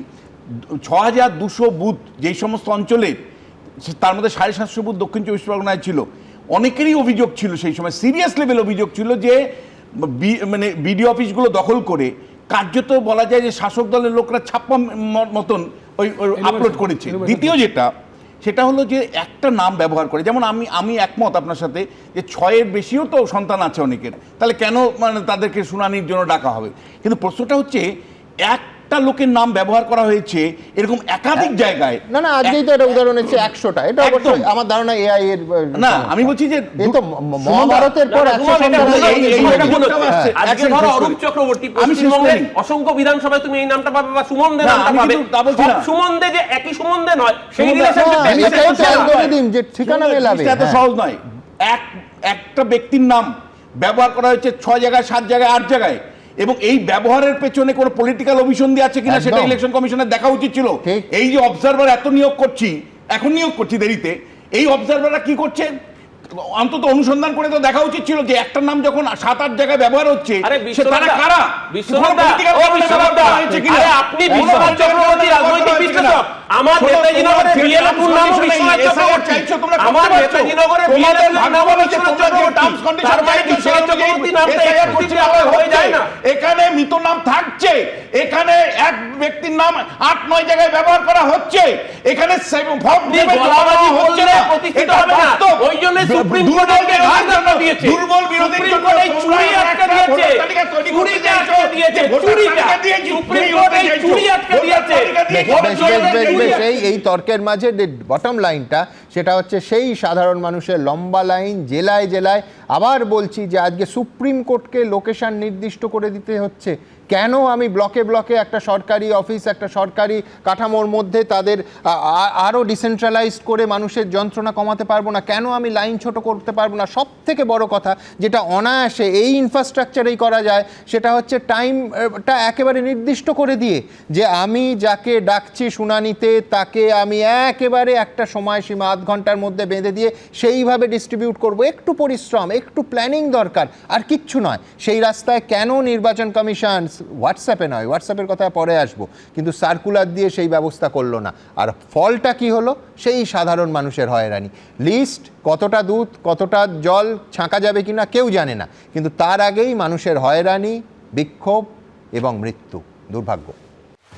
কোথাও ঘন্টার পর ঘন্টা লাইনে দাঁড়িয়ে অসুস্থ হয়ে পড়লেন ভোটার, কোথাও বিয়ে ফেলে শুনানি কেন্দ্রে হাজিরা দিতে হলো পাত্রকে, কোথাও আবার শুনানির নোটিশ পেয়ে ধর্নায় বসলেন খোদ মন্ত্রী। এসআইআর এর শুনানি ঘিরে অভিযোগ আপত্তির নিষ্পত্তি নেই। সোমবার উত্তর 24 পরগনার আমডাঙ্গা বিডি অফিসে শুনানির লাইনে এরকমই উপচে পড়া ভিড় দেখা গেল। রাস্তা থেকে লাইন পৌঁছে গেছে একেবারে জাতীয় সড়ক পর্যন্ত, এবং সেই লাইন সামলাতে রীতিমতো হিমশিম খেতে হচ্ছে পুলিশকে। গেট কার্যত বন্ধ করে রাখা হয়েছে এবং ঠিক যাদেরকে ডাকা হচ্ছে তাদেরকেই ঢোকানো হচ্ছে। তার জন্য মাঝে মাঝে উত্তেজনা পরিস্থিতি তৈরি হচ্ছে। মানুষে হ্যারাসমেন্ট করছে, এত ভিড়ের মধ্যে মানুষ কাজ ফেলে সবে চলে এসছে। আমার বাবার 2002 সালে নাম আছে, তাও আমাদের 5টা ভাই বোনের সব ফেরত এসছে, সব কিছু ডকুমেন্টস আছে। কারণটা কি? ভিড়ের ঠেলায় বিডি অফিসের গেট পর্যন্ত বন্ধ করে দেওয়া হয়। 1 ঘন্টা রোদ্দুরে দাঁড়িয়ে আছি, ঢুকতে দিচ্ছে না ভিতরে, বলছে ভিতরে বেশি ভিড় হয়ে যাবে। অসুবিধা তো পড়তেই হচ্ছে সাধারণ মানুষকে, কেননা দূর দূরান্ত থেকে একবার নয় 10 বার করে ডাকা হচ্ছে। এরই মধ্যে আমডাঙ্গা বিডি অফিসে দীর্ঘক্ষণ লাইনে দাঁড়িয়ে অসুস্থ হয়ে পড়েন 2 মহিলা। দমের কষ্ট হচ্ছে। এখানে দাঁড়িয়ে সামনে এসে অসুস্থ হয়ে পড়েছেন, আমরা সেটা দিতে পারছি। আগে থেকে খবর থাকলে আমরা অবশ্যই ব্যবস্থা নিয়ে নিচ্ছি। অভিযোগ, হাওড়ার বেলুড়েও শুনানি কেন্দ্রে গিয়ে অসুস্থ হয়ে পড়েন এক প্রৌঢ়া। লাইনে দাঁড়ানো ছিলাম না একটা থেকে, আবার একটা লাইনের থেকে আরেকটা লাইনে গেলাম, বুক ধরপড় করছে, অস্থির করছে, আর দাঁড়াতে পারছিলাম না আমি। এরই মধ্যে বীরভূমের নানুরে শুনানি কেন্দ্রে দেখা গেল এই ছবি। আবেদন করলেও শুনানির দিন বদল করা হয়নি, তাই বিয়ের দিন শুনানি কেন্দ্রে হাজির বর। আজকে আমার ছেলের বিয়ে, তবুও আজকে আমরা হাজির হয়েছি। সোমবার দেগঙ্গায় আম্মা সংগঠনের বিক্ষোভ ঘিরে ধুমধুমাত বাঁধে। জয়নগরে রাস্তা আটকে বিক্ষোভ দেখান স্থানীয় বাসিন্দারা। বাসন্তীতেও এসআইআর এর শুনানিতে হয়রানির অভিযোগে রাজ্য সড়ক অবরোধ করেন স্থানীয়রা। ভাস্কর মুখোপাধ্যায়, সমীরণ পাল ও ভাস্কর ঘোষের রিপোর্ট, এবিপি আনন্দ। দেখুন, সুপ্রিম কোর্ট আজ রাজ্যের ডিজিপিকে তার দায়িত্ব স্মরণ করে দিয়েছেন, কিন্তু বাস্তব পরিস্থিতি গত 1 সপ্তাহ ধরে একেবারে উল্টো কথা বলছে। রাতারাতি ভোল বদল কি সম্ভব? ধরুন, আজই লালবাগ, আসানসোল, কালনায় ফর্ম 7 নিয়ে ভয়ঙ্কর গোলমাল। লালবাগের তো ভয়াবহ ছবি পুলিশের সামনে তাণ্ডব চলেছে, গোটা দিন ধরে আপনারা দেখেছেন। এর আগে ফারাক্কা থেকে শুরু, যেখানে তৃণমূল বিধায়কের নেতৃত্বে তাণ্ডব চলল, তাও বিধায়ক এখনও অধরা। আমি বলছি, পুলিশ জিজ্ঞাসাবাদের জন্য ওটাকে ডাকেননি। পরের দিন চাকুলিয়ায় বিডিও অফিস 3 ঘন্টায় ভেঙে গুঁড়িয়ে দেয়া হলো, তারপর পুড়িয়ে ছাই করে দেয়া হলো। পুলিশের আইসির মাথা ফাটিয়ে দেয়া হলো, আর 300 মিটার দূরে হচ্ছে থানা। বিডিও লিখলেন তার ওই কমপ্লেন লেটারে যে শুধু ওইখানে 20 লক্ষ টাকার সরকারি সম্পত্তি, মমতা বন্দ্যোপাধ্যায়ের সরকারে, তার থেকেও বড় কথা আমার আপনার করের টাকায় সরকারি সম্পত্তি যা তৈরি হয়েছিল সেটা ধ্বংস করা হলো, অথচ পুলিশ চুপ। তো নজরুলদার কাছে আমার পরের প্রশ্ন হলো যে সুপ্রিম কোর্টের এই নির্দেশে রাতারাতি সবার দায়িত্ব মনে পড়ে যাবে আর ছবিটা পাল্টাবে? ছবি বিশেষ কিছু পাল্টাবে না, কারণ আমাদের দেশের সংবিধানে এবং দেশের আইন আগে যা ছিল সুপ্রিম কোর্টের নির্দেশ দেওয়ার পরও তাই থাকছে, খুব বেশি কিছু পরিবর্তন হচ্ছে না। মুশকিল হচ্ছে আমাদের দেশের সংবিধানে বা দেশের আইনে এটা মনে করা হয়েছিল যে যারা সাংবিধানিক পদে থাকবে, সে নির্বাচন কমিশনের লোক হোক, রাজ্যের মুখ্যমন্ত্রী হোক, রাজ্যের মুখ্য সচিব হন, রাজ্যের ডিজি হন, সিপি হন, এসপি হন, ওসি হন, তারা আইন মেনে কাজ করবেন এবং একে অপরকে আইন মেনে নির্দেশ দিলে সেটা কার্যকর হবে। আমি প্রথমে একটা উদাহরণ দিচ্ছি। বারুইপুর এবং ময়নার দুজন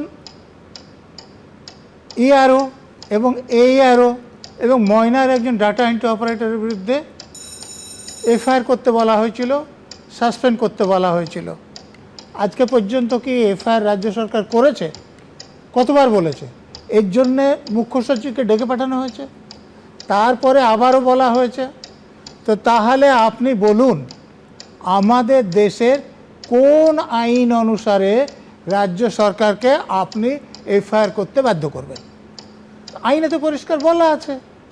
আপনি 13cc ধারাটা দেখুন, যে যারা নির্বাচন কমিশনের কাজ করছেন তাদের সুপারিনটেন্ডেন্ট কন্ট্রোল ডিসিপ্লিন নির্বাচন কমিশন বলছে, রাজ্য সরকার শুনছেন না।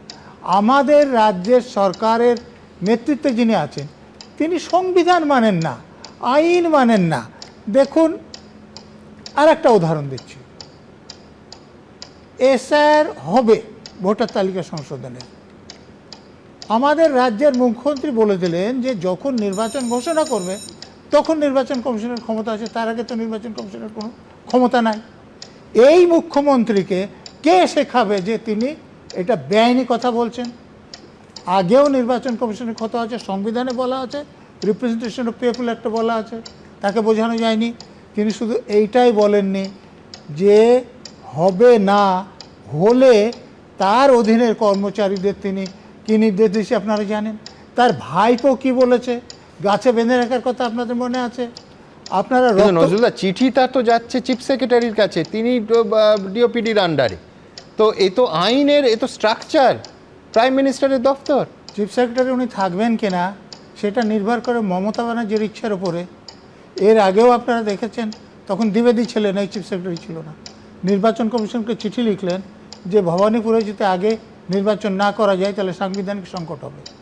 কলকাতা হাইকোর্টের রায় দেখেননি যে মমতা ব্যানার্জিকে এই রাজ্যের মুখ্যমন্ত্রী থাকতে হবে, সংবিধানের কোথায় লেখা আছে? আর চিফ সেক্রেটারি কী করে জানলেন যে তিনি ভবানীপুর থেকেই নির্বাচনে দাঁড়াবেন?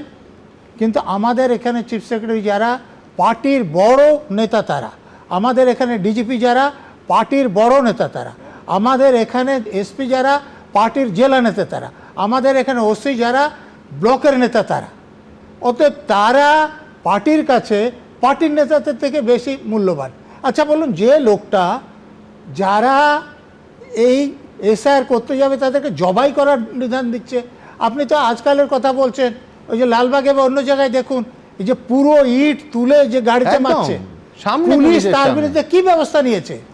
আচ্ছা, ব্যবস্থা যে ভাই ভাই করোনা এই রকম হচ্ছে, ফুটেজ সারাদিন দেখি। কারণ মুখ্যমন্ত্রী মমতা ব্যানার্জি তাকে পোস্টিং করবে, ঘুষ খাওয়ার জায়গায় করবে না এমন জায়গায় করবে যেখানে কোনো ঘুষ নাই।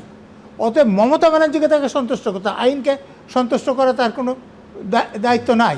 দেখুন যে রাজীব কুমার ডিজির কথা বলছে, তো ডিজির আপনি জানেন চিটফান্ড কাণ্ডে তার ভূমিকা কি, আর তারপরে ইডি রেডেও তার ভূমিকা আপনি জানেন।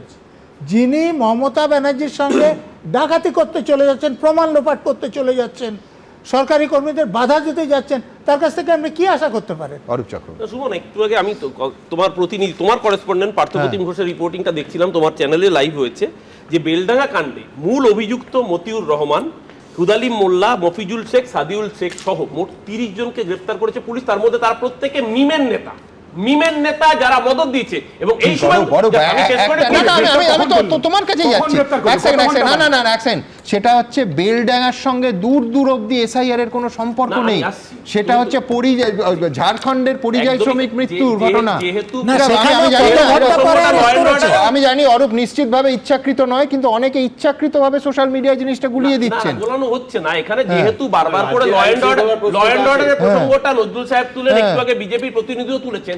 আমি কেন আসতে চাইছি, ল অ্যান্ড অর্ডারটা দেখিয়ে ঘুরিয়ে দেওয়ার চেষ্টা করা হচ্ছে, কারণ শুভেন্দু অধিকারী স্টেটমেন্টটা তো আমরা ভুলিনি, যে সংখ্যালঘু অঞ্চলে হুমায়ুনকে, নৌসাদকে এবং মিমকে বলবো তারা যেন বুঝে নেয়। তারপরেই যখন এই অশান্তি লাগে, তাহলে রাজ্যটাকে কি ডিস্টেবিলাইজ করে 356 করার অপচেষ্টা, তার পেছন থেকে মদত দিচ্ছে কারা? ঘুরিয়ে কি বিজেপি মদত দিচ্ছে? একদিকে মানুষের বিক্ষোভ বাড়বে, এসআইআরকে কেন্দ্র করে মানুষের বিক্ষোভ বাড়বে, এবং রাজ্যে ঘুরিয়ে 356 জারি করার এই অসভ্য প্রয়াস মিমের দালালি করছে বিজেপি, না মিম বিজেপি দালালি করছে? এখানে কে প্রয়াস নেতাকে ওই মিমের রাজ্য সভাপতি না মমতা ব্যানার্জি পুলিশ মন্ত্রী, আর পুলিশ নিয়ন্ত্রণ করতে সাথে যোগ করেছেন? লজ্জা করে না? লজ্জা করে না? পুলিশ মহারাষ্ট্রে মিম আপনাকে হেল্প করেছে। পলিটিক্সে সব সম্ভব। অরূপের যুক্তি মানতে আমার অসুবিধা ছিল না, কিন্তু পুলিশ, আমি বলছি ধরে নেওয়া যাক যে বিজেপি আর মিম বা বিজেপি আর কোনো বিচ্ছিন্নতাবাদী শক্তি অথবা যারা অশান্তি চাইছে এই রাজ্যে, আমি কারোর নাম করতে চাইছি না, তাদের কোনো টাই আপ হয়েছে। আমি বলছি তো পুলিশ নীরব দর্শক কেন? সেই শক্তি তো রাজ্য চালাচ্ছে না, রাজ্য চালাচ্ছে তো রাজ্য সরকার, আর মমতা বন্দ্যোপাধ্যায়ের সরকার। পুলিশ দাঁড়িয়ে আছে কেন? ও পুলিশ দেখছে। হ্যাঁ, হাজার মব ভায়োলেন্ট হলে সেখানে হয়তো সাফিসিয়েন্ট পুলিশ ছিল না, খুব স্বাভাবিকভাবে তোমাদের ক্যামেরাম্যান দেখিয়েছে। বেলতলার ঘটনা হয়েছিল পরিযায়ী শ্রমিকের ক্ষেত্রে, তার সঙ্গে এসআইআর বিক্ষোভের কোনো যোগ নেই, একেবারে স্পষ্ট। এটা শুধু আমার রিপোর্টারের ইনপুট নয়, পুলিশের খাতায় এবং পুলিশের কমপ্লেনগুলো দেখুন, প্রত্যেকটা এসপির একাধিক প্রেস কনফারেন্স আছে। এসআইআর এর বিক্ষোভ আর বেলডাঙ্গাকে জুড়িয়ে দেওয়া কিন্তু খুব কঠিন কাজ তথ্যের দিক থেকে। কিন্তু আমি এখান থেকে যাব যে আরও আরেকবার একাধিক ঘটনা, আজকে ফর্ম 7 নিয়ে এত আলোচনা হলো, এই ভ্যান্ডালিজম, আবার বলছি ফর্ম 7-এর কোনো আপার লিমিট হয় না। আমি জানি না কালকে আবার নতুন কি অজুহাতে নতুন করে অশান্তি হবে, কিন্তু একটা সৌভাগ্যের বিষয় যে ফর্ম 7 জমা দেওয়ার তারিখ আজকে শেষ হয়েছে, সুতরাং কালকে নতুন কোনো বান্ডিল খুঁজতে হবে, মানে যারা অশান্তি করতে চায় তাদের, কারণ আজকে অফিসিয়ালি ডেটটা শেষ হলো, কিন্তু তার আগে যেটা হলো সেটা অলিক কুনাট্যরঙ্গ বললে 1 ছটাক বাড়িয়ে বলা হয় না। কি হলো ফর্ম 7 নিয়ে দেখুন।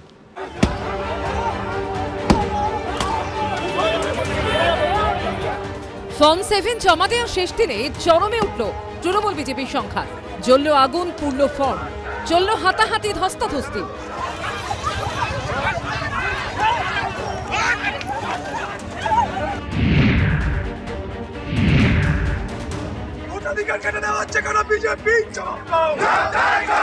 পুলিশ দাঁড়িয়ে দাঁড়িয়ে দেখছে আমার ফর্মগুলো জ্বালানো হচ্ছে।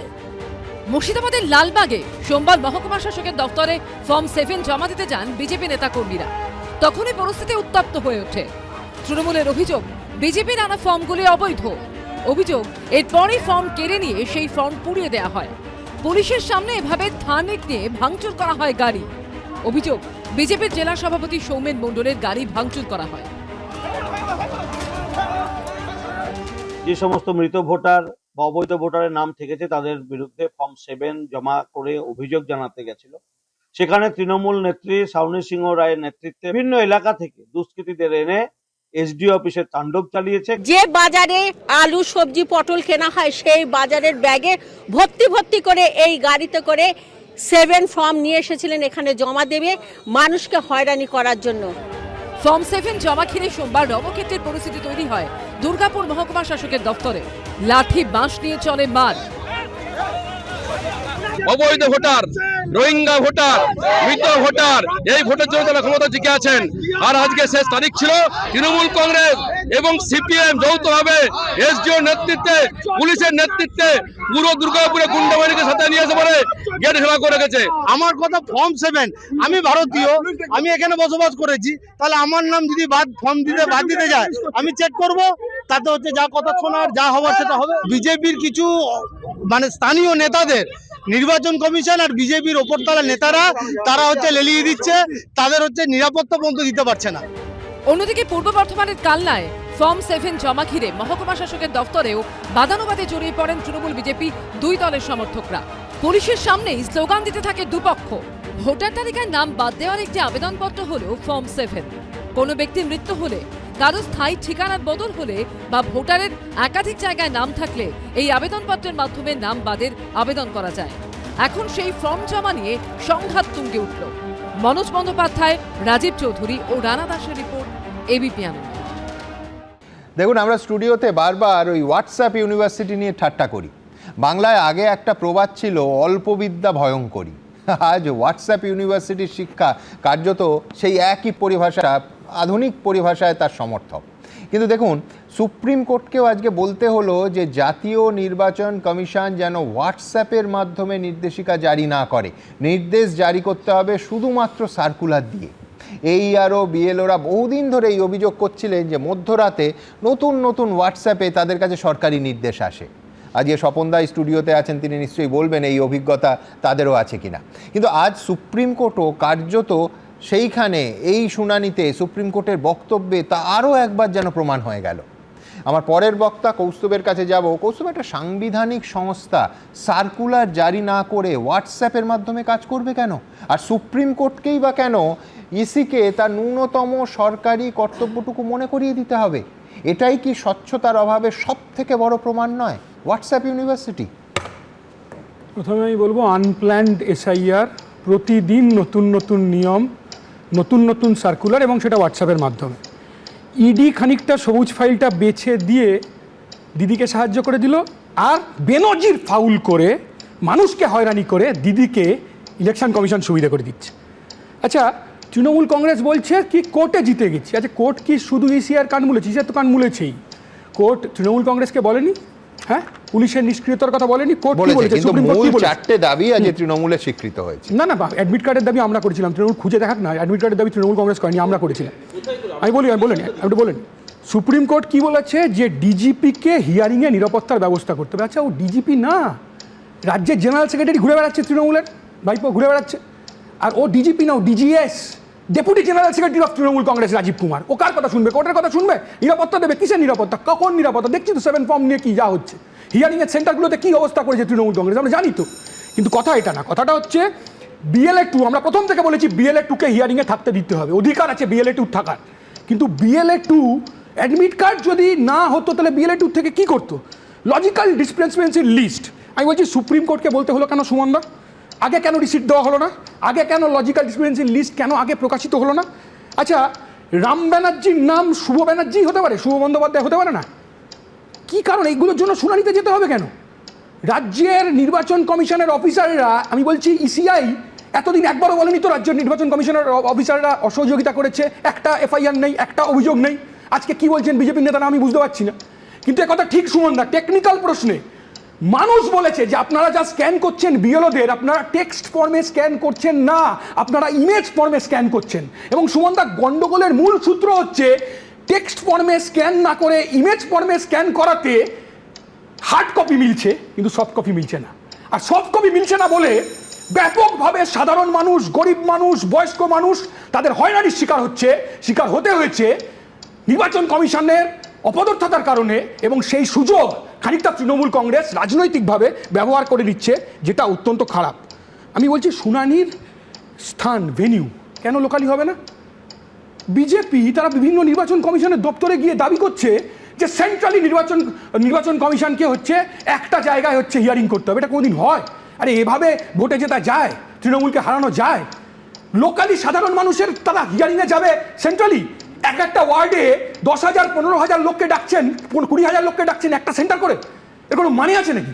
কেন নিরাপত্তার ব্যবস্থা করা যাবে না? কেন প্রথম থেকে আমরা বলেছি বিএলওদের নিরাপত্তার কথা, প্রথম থেকে আমরা বলেছি প্রথম থেকে বিএলওদের নিরাপত্তা, সে নিরাপত্তা অবধি দিতে পারেননি। একটার পর একটা ঘটনা করছে। আমি আপনাদের বলছি, এই তো বিএলও সাহেব আছেন এখানে, এই ক্ষোভের ডিভিডেন্ড কার ভোট বাক্সে যাবে? না না, ভোট বাক্সে কি যাবে এখন থেকে এভাবে বলা যায় না। আমাদের কথা হচ্ছে স্বচ্ছ, এভাবে জেতা যায় না। স্বচ্ছ ভোটার লিস্ট বের করতে হবে। আমরা তো বলেছিলাম এসআইআর করেই মৃত ভোটারদের নাম বাদ দেওয়া যেত। একটা বিধানসভা আমি বলছি, কলকাতার একটা বিধানসভা 52,000 ডেড ভোটারের নাম বাদ গেছে। আমি বলছি সুমনদা 15 বছর আগে মারা গেছে, সেই নামও ছিল। 14 বছর আগে মারা গেছে, সেই নামও ছিল। আর একটা কথা আমি বলছি, এখানে এলো উদিত বললেন, ওই বললেন, তুমি বললে এটা, নজরুলদাও বললেন, ভাঙচুরের সময় মুখ্যমন্ত্রী বলছেন আজকে জুম্বা আমার ব্যবস্থা নিতে পারছি না। মুখ্যমন্ত্রী বলছেন এবার তো শুক্রবার খুনও করা যাবে না। 3 বাকি অধিকারী আর প্রতিদাহ অভিষেক যা অবস্থা তৈরি করেছেন, এবার ছেলেমেয়েদের যদি জিজ্ঞাসা করো ভাই তুমি কবে পড়াশোনা করো, স্কুলের ছেলেমেয়েদের বলবে সোমবার আর বুধবার পড়াশোনা করি। কেন? মঙ্গলবার মঙ্গলচণ্ডী পুজো, বৃহস্পতিবার লক্ষ্মী পুজো, শুক্রবার নামাজ পড়তে হবে, জুম্মাবার, শনিবার শনি পুজো আর রবিবার যীশুখ্রিস্টের পুজো, শুধু সোমবার আর বুধবার পড়াশোনা করি। ধর্ম নিয়ে 3 বাকি অধিকারী এবং প্রতিদাহ অভিষেক যা শুরু করেছে তৃণমূল বিজেপি, ধর্ম নিয়ে যা শুরু করেছে, তাতে যেভাবে মানুষকে বিভাজিত করছে, এসআইআর এর ব্যবস্থা নিয়েও যেভাবে মানুষকে বিভাজিত করছে, যা অত্যন্ত লজ্জাজনক এবং দুঃখজনক। ধর্ম নিয়ে বাড়াবাড়ি হচ্ছে, সেই কারণেই বেলডাঙ্গাতে নীরব দুষ্কৃতীদের সামনে, এবং বিজেপি বলছে যে দুষ্কৃতীরা মুসলমান। আমি বলছি শাহজাহানের বাহিনী যখন সুমনদা যখন ইডিকে মারলো, ওর 2জন সাকরেত কে? 2জন হিন্দু সঙ্গে সাকরেত ছিল না? তাহলে গোলমাল যারা করছে তাদের মুসলমান হলে সব মুসলমানদের দোষ, সব মুসলমানদের দাবিয়ে দেওয়া এই বিজেপি নোংরামো করছে। খুন হতে হয়েছে হিন্দু বলে, সে হতে পারে সিপিএম করে, কিন্তু সে হিন্দু প্রতিমা তৈরি করতো, তার জন্যই খুন হতে হয়েছে। সেই জন্য যতই এগুলো কথা বলাও,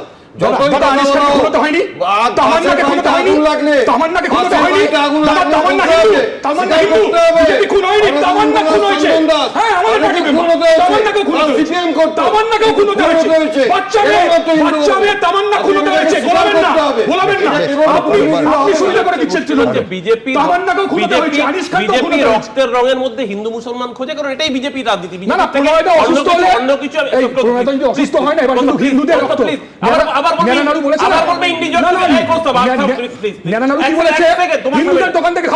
বিজেপির কাজ হচ্ছে মানুষের রক্তের মধ্যে হিন্দু মুসলমান খোঁজা, প্রণয়তা তার বাইরে যাবেন, এটা স্বাভাবিক। কিন্তু আমার বক্তব্য খুব পরিষ্কার, এই যে কৌস্তব এত কথা বললো, কৌস্তবের দল 80,631টা বুথের মধ্যে কটা বুথে BLA 2 দিয়েছে ভাই? দেওয়ার ক্ষমতা নেই, তুমি না দিতে পেরে এখন কাঁদুনি গাইছো। আজকে আমরা তো বলেছি যে নির্বাচন কমিশন বুথে বুথে হিয়ারিং এ BLA 2 অ্যালাউ করছে না। সব দলের BLA অ্যালাউ করছে, সব দলের BLA। আমরা বলতে হয়নি, তোমার দলের নেতা তৃণমূলের খাতিরে একটা জিনিস আমার বলতেই হবে, সেটা ব্যাপারটা এইরকম নয় যে BLA 2 একেবারে যেটা স্পষ্ট দাবি ছিল তারা হিয়ারিং এ থাকবে।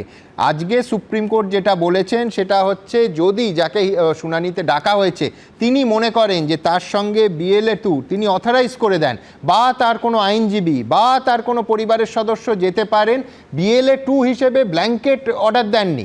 তিনি বলেছেন BLA 2 তার সঙ্গী হতে পারে যদি তিনি অথরাইজ করেন। আমি বলছি একেবারে সুপ্রিম কোর্টের যা আজকে যা পর্যবেক্ষণ সেই দেখে বলছি আমি। দেখুন, এখন কেউ বলতেই পারেন যে সুপ্রিম কোর্টে এই যে অর্ডারগুলোর কথা আমরা এতক্ষণ আলোচনা করছি বা পর্যবেক্ষণগুলো, এগুলো দে রায় বা দুরুস্তায়, কিন্তু বলুন তো সর্বোচ্চ আদালতের এই স্ট্রিমলাইন করার চেষ্টাটুকুর আগে কতজন BLOর প্রাণ চলে গেল, কতজন BLO এবং ARO এবং অন্য আধিকারিকরা অসুস্থ হয়ে পড়লেন, কতজনকে হয়রানির শিকার হতে হলো।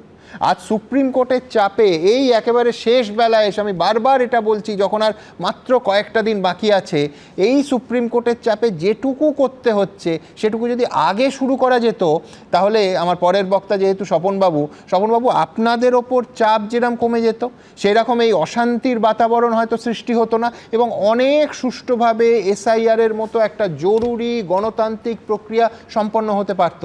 স্বপনবাবু কি মানবেন? দেখুন, প্রথমে আমি এবিপি আনন্দের দর্শক এবং শ্রোতা এবং যারা প্যানেলিস্ট আছেন তাদেরকে ধন্যবাদ জানাচ্ছি, জানিয়ে আমার বক্তব্য শুরু করছি। SIR নিয়ে প্রথম থেকেই যে আমাদের স্ট্যান্ডটা ছিল সেটা হচ্ছে যে আমরা SIRটাকে সমর্থন করছি, এবং একজন বৈধ ভোটারের নাম যাতে বাদ না যায় এবং একজনও অবৈধ ভোটারের নাম যাতে না থাকে, এটাই আমাদের প্রথম থেকে স্ট্যান্ড ছিল। কিন্তু আমরা একটা ফিডব্যাক নেওয়ার চেষ্টা করছিলাম জনসাধারণের কাছ থেকে যে এই SIRটাকে কীভাবে দিচ্ছে তারা।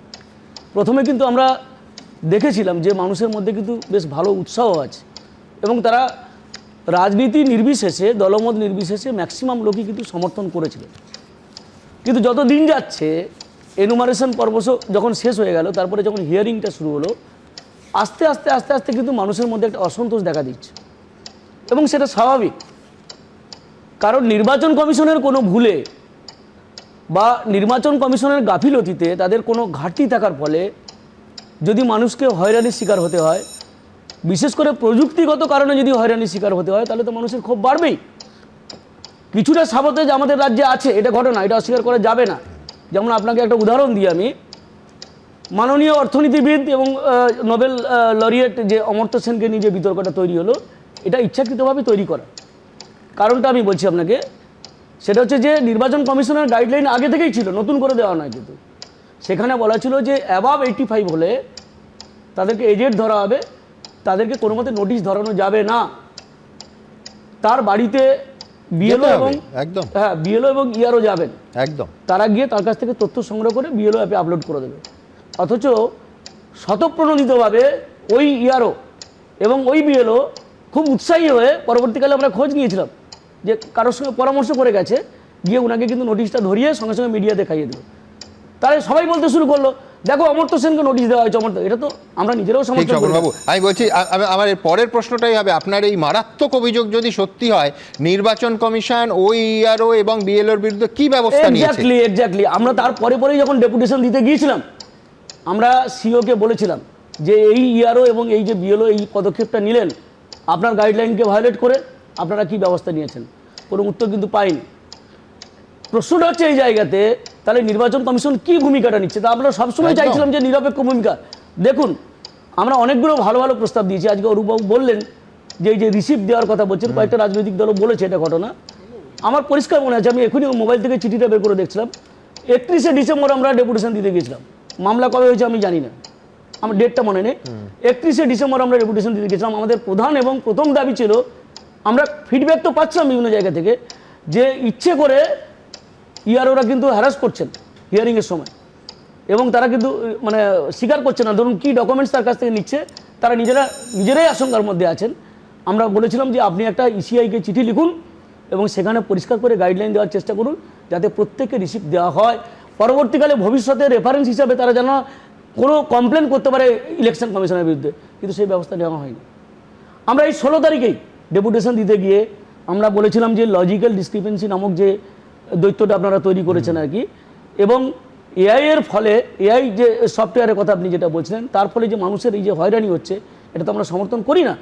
2 নম্বর আমরা বলেছিলাম আপনি ইসিআইকে চিঠি লিখুন, আপনারা চিঠি লিখুন যে লজিক্যাল ডিসক্রিপেন্সি দুটো ভাগ করুন। একটা হচ্ছে মেজর ডিসক্রিপেন্সি যেগুলো আছে সত্যি সন্দেহজনক, তাদেরকে হিয়ারিংয়ে ডাকতে পারেন, কিন্তু মাইনর ডিসক্রিপেন্সির জন্য আপনি ডাকবেন কেন? এবং সেই প্রস্তাব ওনারা বললেন যে ইসিআইয়ের কাছে লিখবেন। আমি জানি না কেন লেখা হয়েছে কি না হয়নি, এখনো পর্যন্ত জানতে পারছি না। মানে আউটকাম তো শূন্য, আর লেখা হোক আর না হোক। এবং সবচেয়ে বড় ব্যাপার হচ্ছে যে আদালতকে বলে দিতে হলো, এটা অত্যন্ত দুর্ভাগ্যজনক। তাহলে আমি বলছি যে এত গুরুত্বপূর্ণ আইএএস অফিসাররা আছেন ওখানে, ইলেকশন কমিশনে আছেন গুরুত্বপূর্ণ অফিসাররা, সারা ভারতবর্ষ থেকে চয়েস করে নেওয়া, তাহলে তারা কি করছেন ওখানে বসে? আজকে আমরা শুধু যে ডেপুটেশন দিচ্ছি তা নয়, ভারতবর্ষের বিভিন্ন রাজ্যের যারা রাজনৈতিক দল তারাও ডেপুটেশন দিচ্ছেন, তারাও ডিমান্ড করছেন। তাহলে সেগুলোকে তো অ্যানালিসিস করে যে না এই জায়গাটা পরিবর্তন নিয়ে আসা দরকার। এসআইয়ের বিরোধিতা তো কোর্টও করছে না। তো না আমি এক্ষুনি পড়ে শোনাবো কোর্ট কি বলে। এবার শুনুন, কোর্ট তো আজকে যে অর্ডারটা দিয়েছে শুধুমাত্র যে পশ্চিমবঙ্গের ব্যাপারে তা নয়, তো সারা দেশেই কিন্তু একই নিয়ম আপনাকে প্রয়োগ করতে হবে। একদম। আর অরূপবাবু একটা ভুল তথ্য দিয়ে গেলেন, লজিক্যাল ডিসক্রিপেন্সি কিন্তু সারা দেশেই কিন্তু অ্যাপ্লিকেবল। এবং আরেকটা কথা বলি আমি একদম, এবং গত 16 তারিখে যে আমরা ডেপুটেশন দিতে গেছিলাম, আমরা কিন্তু স্পষ্টভাবে প্রশ্ন করেছিলাম যে এই যে লজিক্যাল ডিসক্রিপেন্সির জন্য যে হিয়ারিংয়ে ডাকা হচ্ছে, এটা কি শুধু আমাদের রাজ্যে? আপনারা তো ভিডিও কনফারেন্স করেন ইসিআইয়ের সঙ্গে, আপনাকে পরিষ্কার করে বলুন। উনি কিন্তু আমাকে পরিষ্কারভাবে উত্তর দিয়েছেন যে না, এটা সারা দেশেই কিন্তু লজিক্যাল ডিসক্রিপেন্সির জন্য হিয়ারিংয়ে ডাকা হচ্ছে। ভুল তথ্য আমরা দিতে চাই না, এবং আমরা চাইছি যে এসআইআরটা হোক, কিন্তু সেটা নির্ভুলভাবে হোক, বিতর্কহীনভাবে হোক, এবং নির্বাচন কমিশনে সেখানে একটা প্রোঅ্যাক্টিভ ভূমিকা থাকুক এবং অত্যন্ত নিরপেক্ষ ভূমিকা থাকুক, এটাই আমরা চাইছি। এবং বিএলও 11 জন মারা গেছে, এবং এনুমারেশন পর্বে 10 বার বিএলও অ্যাপে চেঞ্জ করা হয়েছে, এবং হিয়ারিং পর্বে 5 বার বিএলও অ্যাপে চেঞ্জ করা হয়েছে, এবং দিনের পর দিন নতুন নতুন নোটিশ দেওয়া হচ্ছে, শুধু হোয়াটসঅ্যাপের মাধ্যমে, ভার্চুয়াল মিটিংয়ের মাধ্যমে, কোনো লিখিত নোটিশ নেই। এগুলো সত্যিই জটিলতা তৈরি করছে এবং মানুষের মধ্যে কিন্তু প্রশ্ন সৃষ্টি করছে। এটুকু বললাম। মুখ্যমন্ত্রী এসআইআর হতে দেব না, মুখ্যমন্ত্রী এই যে প্রথম দিন থেকে এসআইআর হতে দেব না, তার মাঝরাতে বিএলও ঘুমোতে যাচ্ছেন, সকালে উঠে দেখছেন নতুন নির্দেশিকা হোয়াটসঅ্যাপে। এটা হবে কেন? এই যে নির্দেশিকা, সুপ্রিম কোর্টকে বলতে হবে কেন? এই নির্দেশিকাগুলো সরকারি মেমো নাম্বার দিয়ে আসছে না, নির্দেশিকাগুলো অধিকাংশ হোয়াটসঅ্যাপে, অধিকাংশ মুখ্যমন্ত্রী তিনি বলছেন তো, সবার মাঝখানে চিৎকার করবেন না, মুখ্যমন্ত্রী বলছেন কর্মচারী, সবার মাঝখানে চিৎকার করবেন না, কর্মচারীরাই তো করছে, যে অবস্থায় আছে বিধানসভা কথা বলেন আমি আপনার উত্তরটা দিই সবাই কথা বলে ঠিক আছে অরূপ দেখো বলুন একটা কথা আরে মুখ্যমন্ত্রী তো থ্রেট করছে, উনি বললেন যে লাখের নাম বাদ গেছে, বেঙ্গলে 58 লাখের নাম বাদ গেছে, গুজরাটে কতজনকে লজিক্যাল ডিসক্রিপেন্সি জন্য ডাকা হয়েছে দেখাতে পারবেন? কিন্তু সারা দেশে একই নিয়ম চলছে। কথা ছড়িয়ে দেওয়া একটা সময় আপনি বামপন্থী কোঅর্ডিনেশন করতেন, এখন তলায় সুটকি লাগাতে পারেন, আমার কোনো আপত্তি নেই। আজকে রবীন্দ্রনাথ ঠাকুরকে ডাকা হতো যদি বেঁচে থাকতেন, 14 ভাই বোন তো রবীন্দ্রনাথ ঠাকুররা, রবীন্দ্রনাথ ঠাকুরকে হয়তো দেখা হতো। কিন্তু আমি বলছি একটা সময় মমতা বন্দ্যোপাধ্যায় কংগ্রেস করতেন, সুতরাং উনি কি করেন না? উনি এখনো না যাওয়াই ভালো। উনি এখনো সিপিআই করেন কি করেন? আমি রাজনৈতিক উনি এখনো সিপিআই করেন। আমি একটা কথা বলছি, হতেই পারে তো, অসুবিধা তো নেই, এটা স্বীকার করুন। তাহলে বিএলআরআই আসছে। আরে আমি কথা আমি বলছি এসআইআরটা হয়েছিল বলে এসআইআরটা হয়েছিল বলে আমার এই কলকাতাতেই ধরা পড়েছে, অরূপদার কাছে খবর আছে কিনা জানি না, একজন ভোটারের 9খানা এপিক কার্ড, একজন ভোটারের 5খানা এপিক কার্ড এই কলকাতাতেই ধরা পড়েছে। আরে কেন্দ্রের মন্ত্রী সুকান্ত মজুমদার, শুনুন, কেন্দ্রের মন্ত্রী সুকান্ত মজুমদার তার স্ত্রীর নাম রয়েছে 2 জায়গায়, জলপাইগুড়িতে বালুরঘাটে, সেটা বলুন, সেটা বলুন। একদম আমি বলছি দেখুন, আবার আমি বলছি যে আজকের আধুনিক যুগে এআই ব্যবহারের জন্য কোনো আপত্তি নেই, কিন্তু সাধারণ মানুষের যন্ত্রণার কারণ না হলেই হলো। আমি অবশ্যই অধ্যাপক শুভময় মৈত্রের কাছে যাব, কিন্তু তার আগে আপনাদের কাছে যে প্রতিবেদনটা রাখবো সেটা হচ্ছে এই তর্ক তরজা, গণতন্ত্র তো থাকবেই, কিন্তু যেটা নেই সেটা হচ্ছে হাঙ্গামা, সেটা হচ্ছে তাণ্ডব এবং নীরব পুলিশ। আবার বলছি, ফর্ম 7 নিয়ে আজকে গোটা দিন যেটা হলো সেটা নিঃসন্দেহে উদ্বেগ বাড়ায়। দেখুন, যেভাবে মমতা ব্যানার্জি তার ক্যাডারকে নামিয়ে ফর্ম 7 আমাদের জমা দিতে দেওয়া হলো না, ছিঁড়ে দেওয়া হলো, জ্বালিয়ে দেওয়া হলো। ভোটারের নাম এইভাবে ওরা বাদ দেওয়ার চেষ্টা করছে। কোথাও ভাঙলো গাড়ির কাঁচ, কোথাও আগুনে পড়ে ছাই হলো বান্ডিল বান্ডিল ফর্ম। বিজেপি বিধায়কের গাড়ি ঘিরে বিক্ষোভ দেখালো তৃণমূল, কার্যত সম্মুখ সমরে নামলো তৃণমূল ও বিজেপি। ফর্ম 7 ঘিরে রাজ্যের দিকে দিকে সুর সপ্তমে চড়ল। ভোটার তালিকা থেকে নাম বাদ দেওয়ার আবেদনের জন্য ব্যবহার হয় ফর্ম 7। নির্বাচন কমিশনের নতুন নিয়ম অনুযায়ী ফর্ম 7 জমা দেওয়ার শেষ দিন ছিল সোমবার। সেই দিনই পশ্চিম বর্ধমানের আসানসোলে দেখা গেল এই ছবি।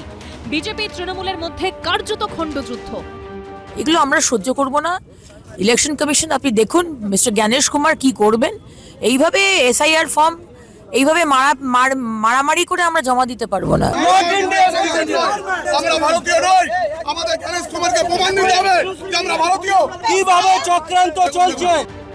তৃণমূলের অভিযোগ, সোমবার আসানসোলের মহকুমা শাসকের দপ্তরে একটি কালো গাড়ি করে হাজার হাজার ফর্ম 7 নিয়ে আসেন বিজেপির নেতারা। গাড়ি পৌঁছতেই তা ঘিরে ধরে তৃণমূল নেতৃত্ব। ধাক্কা মেরে সরিয়ে দেওয়া হয় বিজেপি সমর্থকদের, গাড়ির কাঁচ ভেঙে দেওয়া হয়। পুলিশের সামনেই তাড়া করে গাড়ি থেকে নথি বের করে তাতে আগুন ধরিয়ে দেওয়া হয়। তৃণমূল বিজেপি দুই পক্ষের মধ্যে শুরু হয় ধস্তাধস্তি।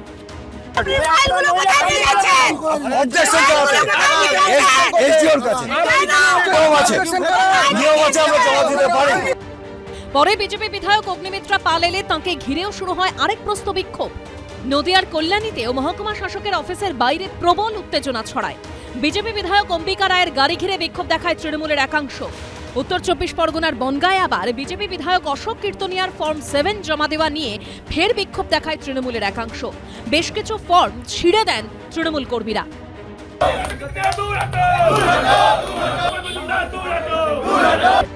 হুগলির সদর মহকুমা শাসক দপ্তরে ফর্ম 7 জমাকে কেন্দ্র করে ছড়ায় তুমুল উত্তেজনা। পুলিশের সামনে ফর্ম ছিঁড়ে ফেলেন তৃণমূলের কর্মীরা। শ্রীরামপুরে বিডিও অফিসের সামনে ঝাঁটা লাঠি হাতে বিক্ষোভ দেখান তৃণমূল কংগ্রেস কর্মীরা। 13 জানুয়ারি বাঁকুড়ার তালডাংরায় বিজেপি নেতাদের গাড়ি থেকে মেলে প্রায় 4000 ফর্ম 7। 3 বিজেপি নেতাকে গ্রেপ্তার করে পুলিশ। সেই ঘটনার জল গড়ালো এবার কলকাতা হাইকোর্টে। মামলাকারী খাতড়ার বিজেপির এক বিএলএর দাবি, এসআইআর এর ফর্ম জমা দিতে পারছেন না, 3000 ফর্ম রয়েছে পুলিশের হাতে, তাকে আটক করেছিল পুলিশ।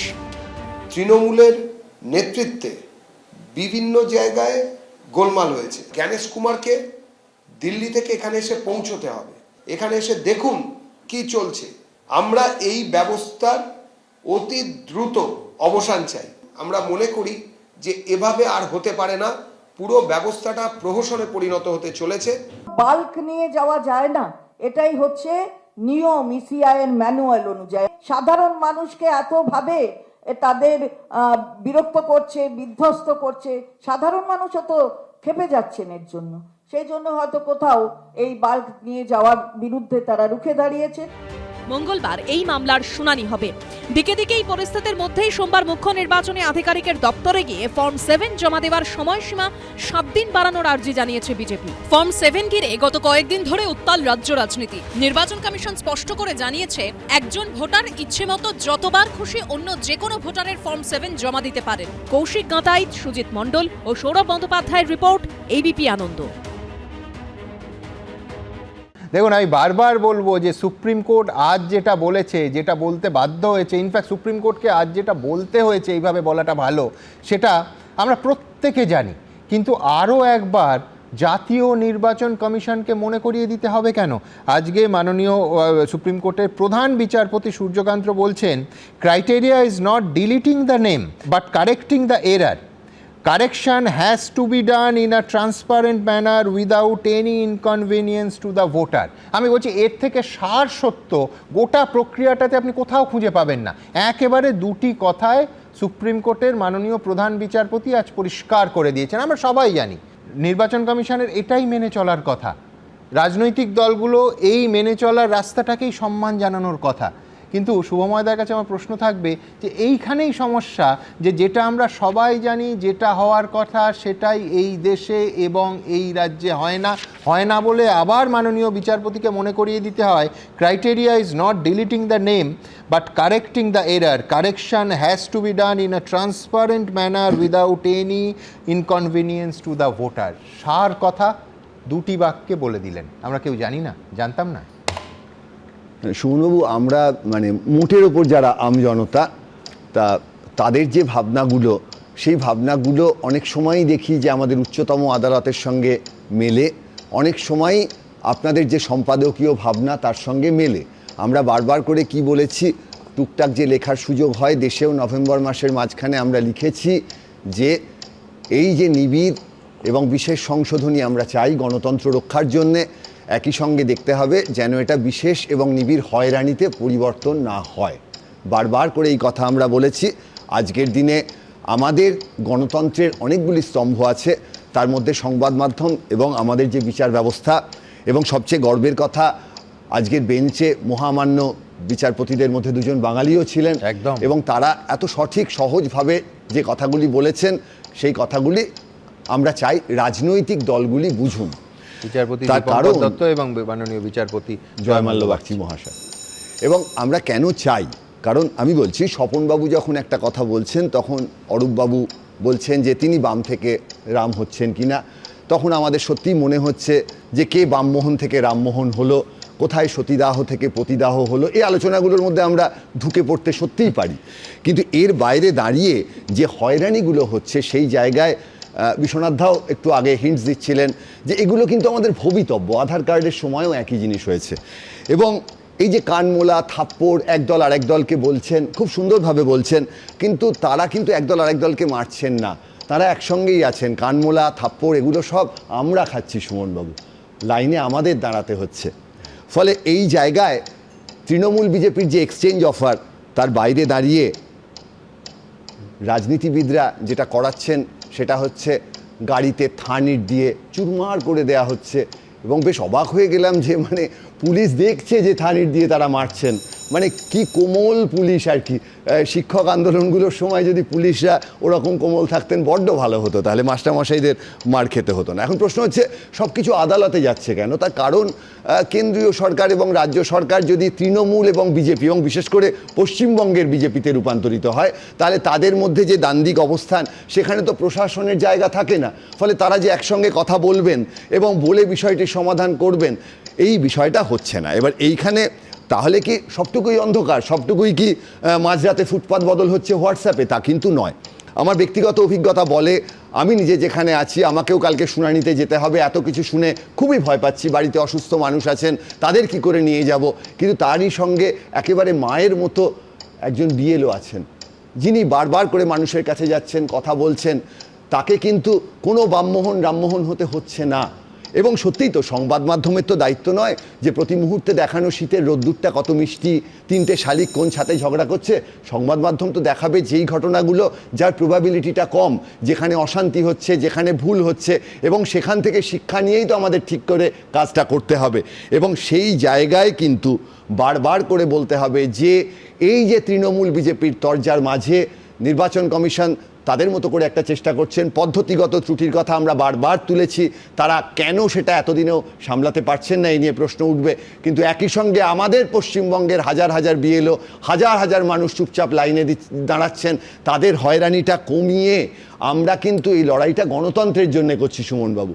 উল্টো দিকে যে যুক্তি অনেকে দিতেই পারেন যে কত দেশ তো যুদ্ধও করে, যুদ্ধে গিয়েও তো প্রাণ দিতে হয়, তাহলে কেন গণতন্ত্রের লাইনে গিয়ে একটু প্রাণ দেবো না, এরকম বলতেই পারেন লোকে। তা গণতন্ত্রের লাইনে প্রাণ দিতে আমাদের খুব একটা অসুবিধা নেই, তাহলে তার ভোটটা দিতে পারবো না, তাহলে ভোটার কার্ডটা করবো কেন, এবং সেক্ষেত্রে তো আবার ভূতেরা এসে ভোট দিয়ে যাবেন। ফলে সঠিক একটা ভোটার তালিকার সংশোধন, যে ভুলগুলো হচ্ছে তার সংশোধন, এবং দিনের শেষে একটাই কথা, এই লড়াইটা গণতন্ত্র রক্ষার লড়াই, এই লড়াইটা তৃণমূল বিজেপির লড়াই নয়। কে কত আসন 2026 নির্বাচনে পাবেন সেটা 2026 নির্বাচনের পরেই ঠিক হবে।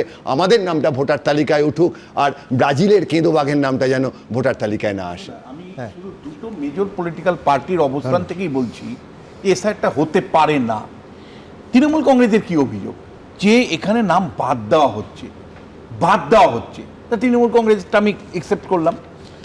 আর বিজেপি কি বলছে যে ফর্ম 7 আমি দিতে যাচ্ছি, অত মৃত ভোটাররা আছে, আমি জমা দিতে চাইছি, তৃণমূল কংগ্রেস পুড়িয়ে দিচ্ছে, মারধর করছে, জমা দিতে দিচ্ছে না। তাহলে দুটো রাজনৈতিক দলই কিন্তু আপনি জায়গা থেকে দেখেন, তৃণমূলেরও বক্তব্য যে ভাই মানে বৈধ নাম থাকা সত্ত্বেও তাদেরকে নাম বাদ দেওয়ার উদ্যোগ, আর উল্টো দিকে যারা মৃত ভোটার তাদের মানে কোনো মতেই বাদ দিবে না তৃণমূল কংগ্রেস। তাহলে আপনি আমায় বলুন এসআইআরটা কি করে হবে? মেজর দুটো পলিটিক্যাল পার্টি যারা 85% ভোট পায় তারাই কিন্তু এসআইআরটা চাইছে না। সেই কারণে আপনাকে বলেছিলাম ডে ওয়ান থেকে পশ্চিমবাংলায় দুটো রাজনৈতিক দল তৃণমূল এবং বিজেপি তারা আক্ষরিক অর্থে এসআইআর চান না, তারা তাদের সুবিধা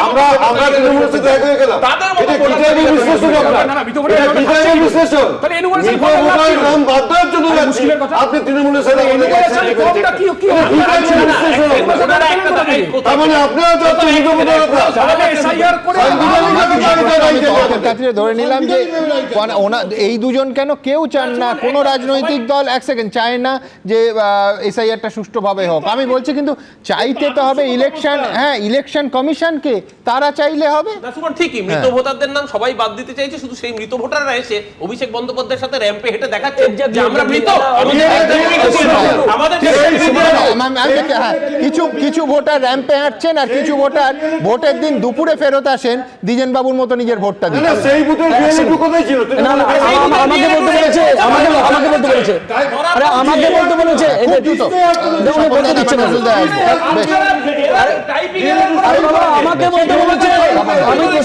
আমি প্রশ্ন করছি, আমরা 16 তারিখে গিয়েছিলাম নির্বাচন কমিশনের সিওকে, আমরা কৈফিয়ত চেয়েছিলাম যে এখনো পর্যন্ত যে 11 জন বিএলও মারা গেলেন তাদের পরিবাররা ক্ষতিপূরণ পাচ্ছে না, কারণ পরিবারের সদস্যরা। উনি স্পষ্টভাবে আমাদেরকে বলেছেন যে আমরা বারবার ডিএমদের চিঠি লিখছি, অ্যাডমিনিস্ট্রেশনকে চিঠি লিখছি, কোনো রিপোর্ট ডিএমকে লিখবে কেন? সেন্ট্রাল ইলেকশন কমিশনকে বলো, প্রাইম মিনিস্টার রাজ্যের টাকা পেতে অসম্ভব হচ্ছে।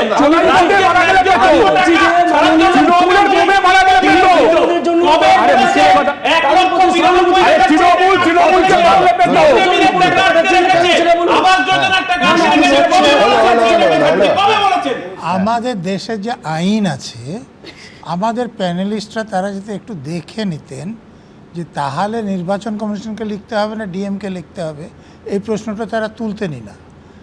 আর আমাদের দুটো রাজনৈতিক দল যেটা বলছেন মরা মানুষের নাম কেউ বাদ দিতে চাইছেন, এটা ঠিক। আর এই যে আপনারা এখনই দেখালেন যে আমার নাম বাদ দিতে চাইছে, তো বিজেপির লোক তার নাম বাদ দিতে চাইছে উনি জানলেন কী করে? তো এই যে একটা আমার অধিকার আছে, আমার অধিকার আছে যে অরূপের নাম বাদ দেওয়ার জন্য আমি লিখবো কিনা, বা বিশ্বনাথ বাবুর নাম বাদ দেওয়ার জন্য আমি লিখবো কিনা। বিশ্বনাথ লিখবেন না, তা বিশ্বনাথ বাবু তাকে ডিফেন্ড করুন, যে আমার নাম বাদ যাবে না, কিন্তু একটা প্রসেস চলছে, প্রসেসটা একটা টেকনিক্যাল প্রসেস। সেই প্রসেসটা যদি রাজনৈতিক ভাষ্য দ্বারা নির্ধারিত হয় এবং রাজনৈতিক দলগুলো যারা গণতন্ত্রের মূল শক্তি, তারা যদি সেই প্রসেসটার টেকনিক্যালিটিস না বুঝে বারবার করে এটাকে রাজনৈতিক ভাষ্য দিয়ে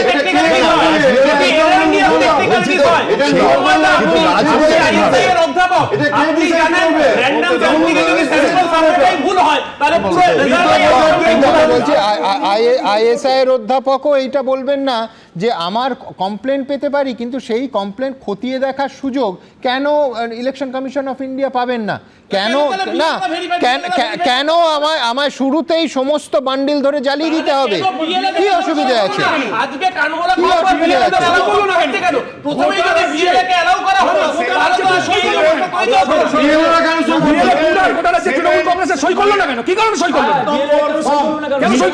নাম নিয়ে যেটা তোমরা আটকাচ্ছ,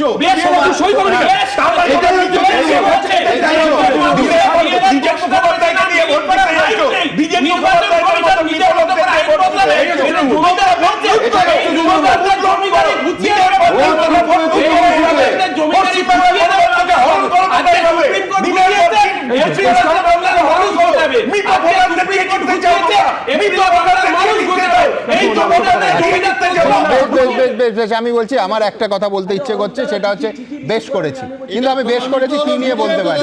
আমি একমাত্র বেশ করেছি বলতে পারি আমি একেবারে সরাসরি, আপনারা জানেন যে Facebook, YouTube, x, Insta, thread, এইখানে কিছু প্রশ্ন এবং আপনাদের মতামত নিয়েছি, বেশ করেছি, এছাড়া আর কোথায় বলবো? আমি দ্রুত একবার মন্তব্যগুলো দেখব। এসআইআর এর তথ্যগত অসঙ্গতির তালিকা প্রকাশ করতে হবে নির্দেশ দিল সুপ্রিম কোর্ট। সাধারণ মানুষ কি কিছুটা স্বস্তি পাবেন এতে? স্বস্তি পাবেন এমনটা মনে করছেন 88%, স্বস্তি পাবেন না মনে করছেন 11%, বলতে চাননি 1%। পরের মন্তব্য যে এসআইআর শুনানিতে গ্রহণ করতে হবে মাধ্যমিকের অ্যাডমিট কার্ড, সুপ্রিম কোর্টের একেবারে স্পষ্ট নির্দেশ।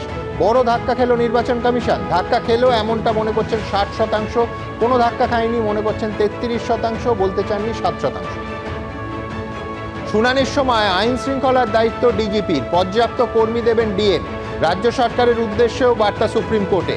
এবার কি অন্তত সংঘর্ষ বা তাণ্ডব কমবে এমনটা মনে করছেন 15% মানুষ, কমবে না এমনটা মনে করছেন 82% মানুষ, বলতে চাননি 3%।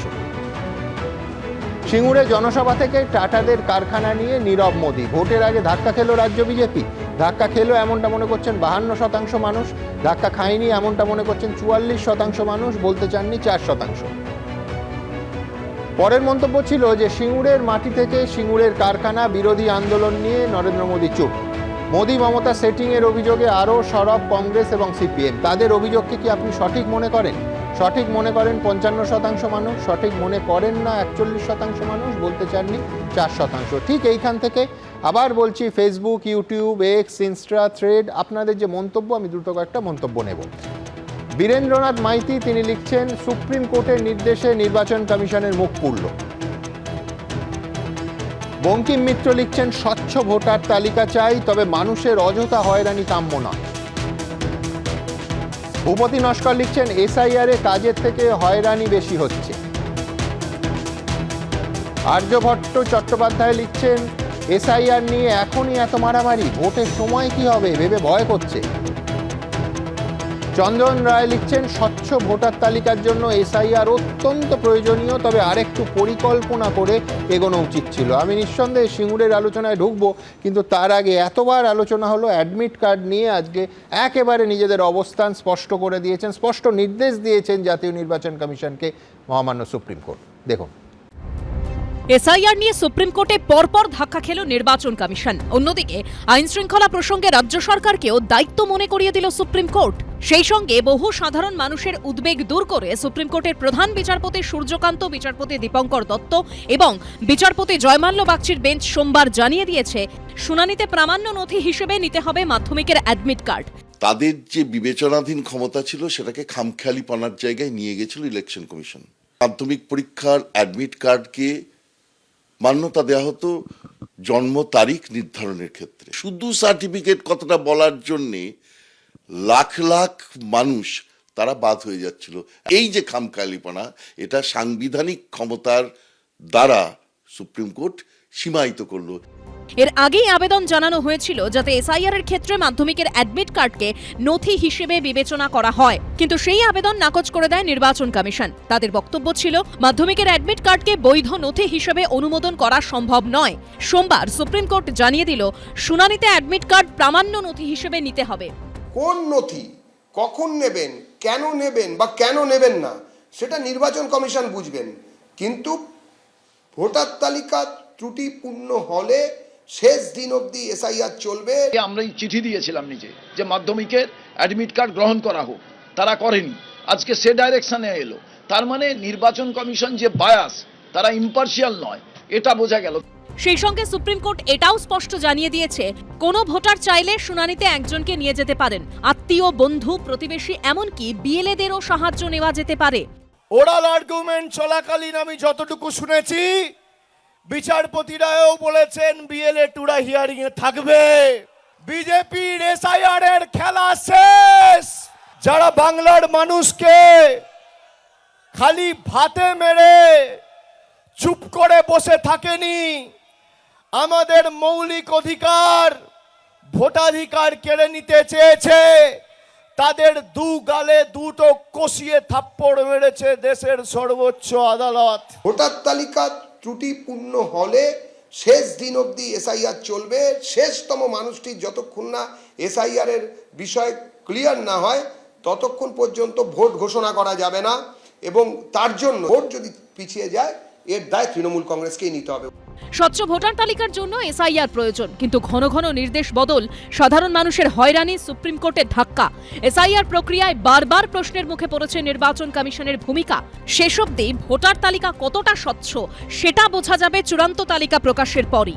দীপক ঘোষ, সমীরণ পাল ও সুদীপ্ত আচার্যর রিপোর্ট, এবিপি আনন্দ।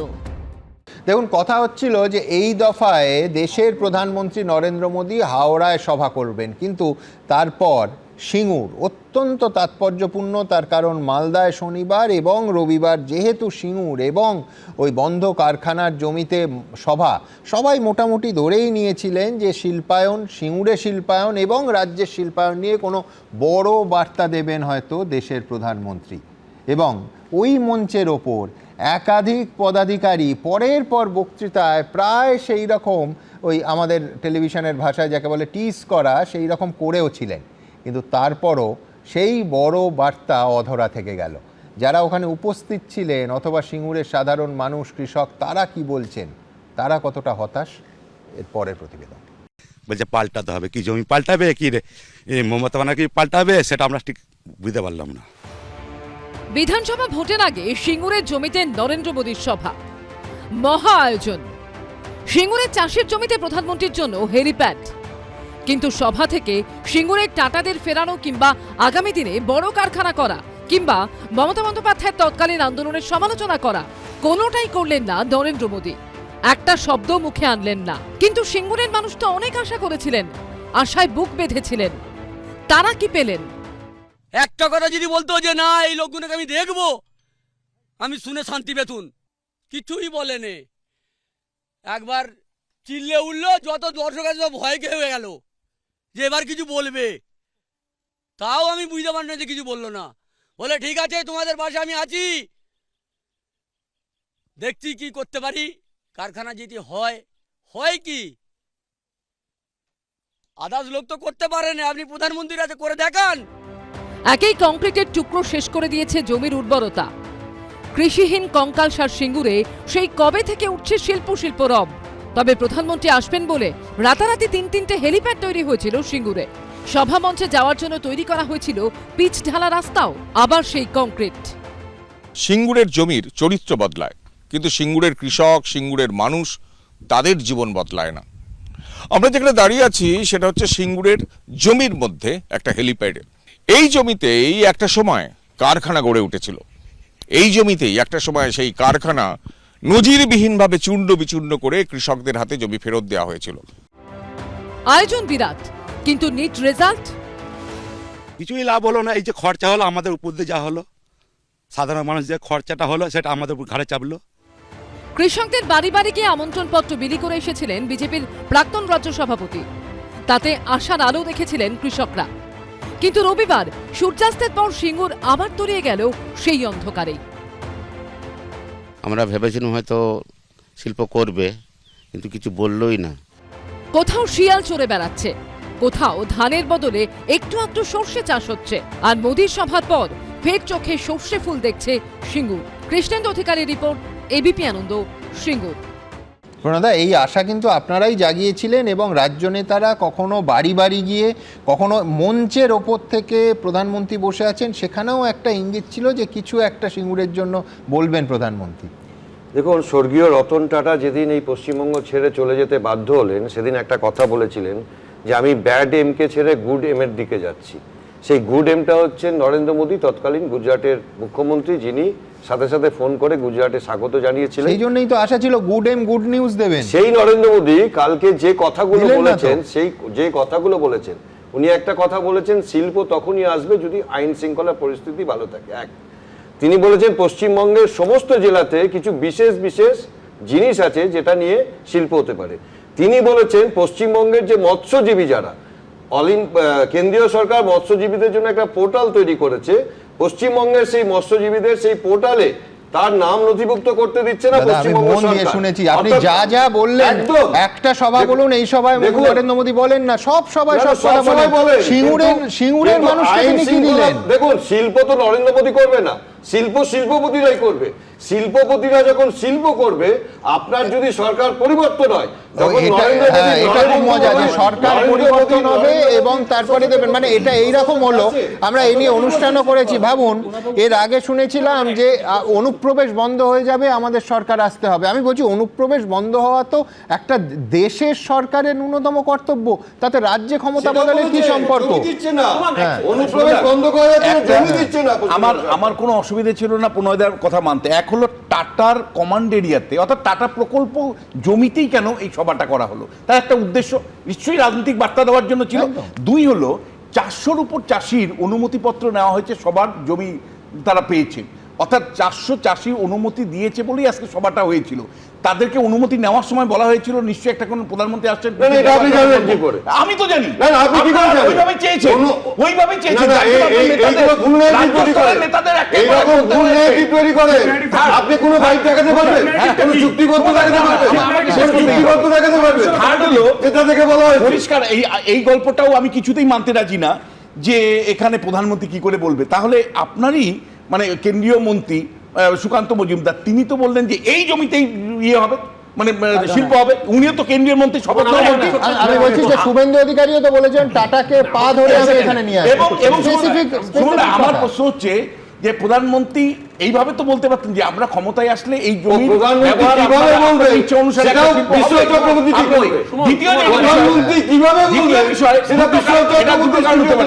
একটা হতে পারে যে প্রধানমন্ত্রীকে যে ভাষণটা তৈরি করে দেয়,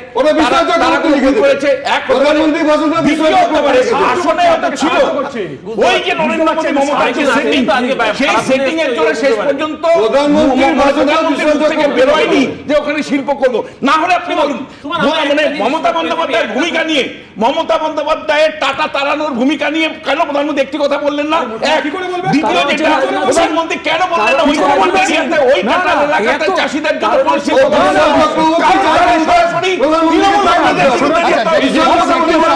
আমি দ্রুত পরের প্রতিবেদন, তারপর আবার এই নিয়েই আলোচনায় ফিরবো। দেখুন, টাটা কারখানার জমিতে সভা করলেও রবিবার নরেন্দ্র মোদীর মুখে সিঙ্গুরের শিল্প নিয়ে কোনো কথা শোনা যায়নি। এই পরিস্থিতিতে অনেকের মুখেই সেই দিদি মোদি সেটিং এর তত্ত্ব।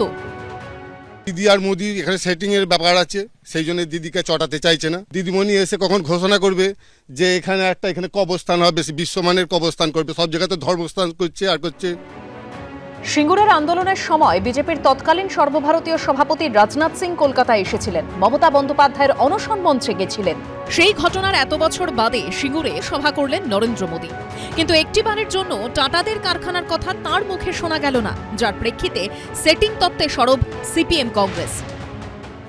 পশ্চিমবাংলার একটা বড় ইনভেস্টমেন্ট, যা কিনা বুদ্ধদেব ভট্টাচার্য গুজরাট, মহারাষ্ট্র, তামিলনাড়ুর সঙ্গে লড়াই করে বাংলায় নিয়ে এসেছিলেন, তা যেন আবার গুজরাটে উড়িয়ে নিয়ে চলে যাওয়া যায়, তার জন্য বাংলায় কারখানা আটকাতে হবে। মমতা ব্যানার্জিকে ফান্ড করেছিল এই সময় গুজরাটের ব্যবসায়ী লবি, যাদের মাথায় ছিলেন নরেন্দ্র মোদী গুজরাটের মুখ্যমন্ত্রী হওয়ার সুবাদে।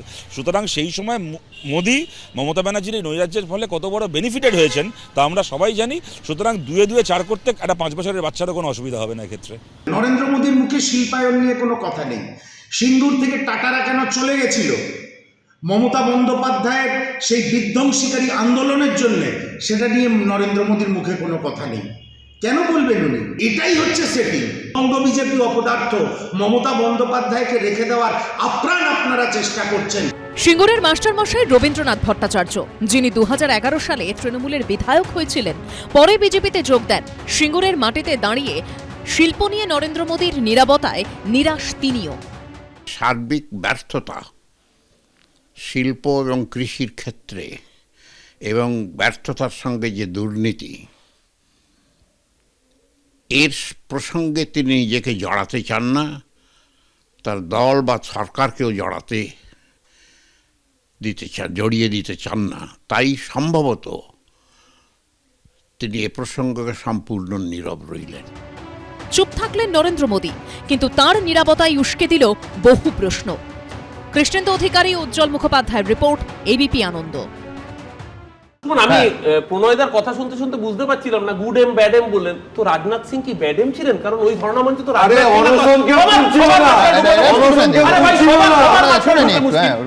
রাজনাথ সিং কি গুড এম না ব্যাড এম ছিলেন আমার জানতে ইচ্ছে হচ্ছে। এক, দ্বিতীয় কথা, সিঙ্গুরের জমি অধিগ্রহণ অবৈধ ছিল, সুপ্রিম কোর্ট বলেছে, আমাদেরকে বলতে হয়নি। তৃতীয় কথা, আমি তো ভেবেছিলাম নরেন্দ্র মোদী 3টে লাল টুকটুকে ন্যানো নিয়ে আসবেন, একটি সুকান্ত মজুমদার, একটি শ্রমিক ভট্টাচার্য, একটি শুভেন্দু অধিকারীকে দেবেন। তারপর ভাবলাম 7 বছর আগে তো ন্যানোর প্রোডাকশনটাই বন্ধ হয়ে গেছে। উল্টে টাটা মোটরসের এমডি এন চন্দ্রা নবান্নে এসে মমতা বন্দ্যোপাধ্যায়কে মিট করে এ রাজ্যে অটোমোবাইল ইন্ডাস্ট্রি তৈরি করার জন্য অ্যাপিল করেছেন। এই তৈরি হয়নি এখনো কিছু বলছে সানন্দে, কিন্তু হ্যাঁ ন্যানো বন্ধ হয়েছে, একটা গাড়ির একটা প্রোডাকশন মডেল বন্ধ হয়েছে, কিন্তু রম রম করে শিল্প চলছে, এটাও পাশাপাশি ওই সানন্দের মাটির ফ্যাক্ট। গুজরাট বঞ্চিত হয়নি যেভাবে বাংলার টাকাকে আটকানো হয়, সেটাও সমানভাবে পরিষ্কার করে বলতে চাই, যেদিন সেই আন্দোলন চলে আমরা কিন্তু কারখানার পক্ষে ছিলাম, কিন্তু যে পদ্ধতিতে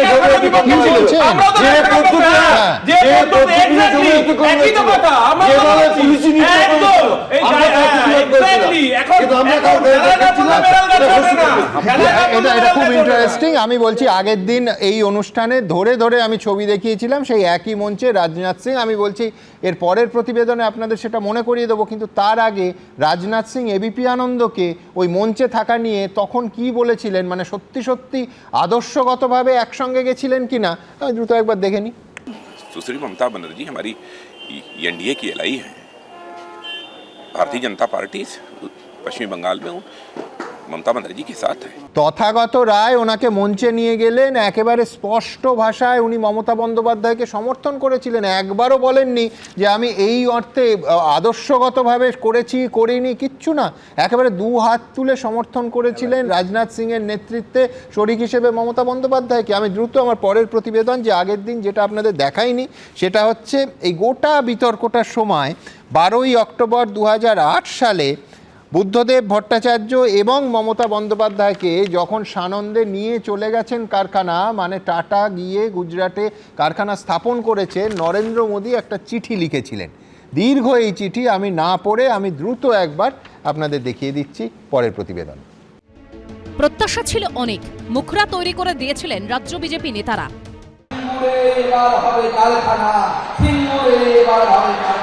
শিল্পের বদ্ধভূমিতে দাঁড়িয়ে আমাদের প্রধানমন্ত্রী নরেন্দ্র মোদী আপনাদের কাছে এসেছেন শিল্পায়নের বার্তা দিতে। কিন্তু সিঙ্গুরের রবিবারের সভায় টাটাদের কারখানা প্রসঙ্গে নীরব থাকলেন নরেন্দ্র মোদী। প্রশ্ন উঠে গেল, কেন? বিশেষ কোনো কারণে?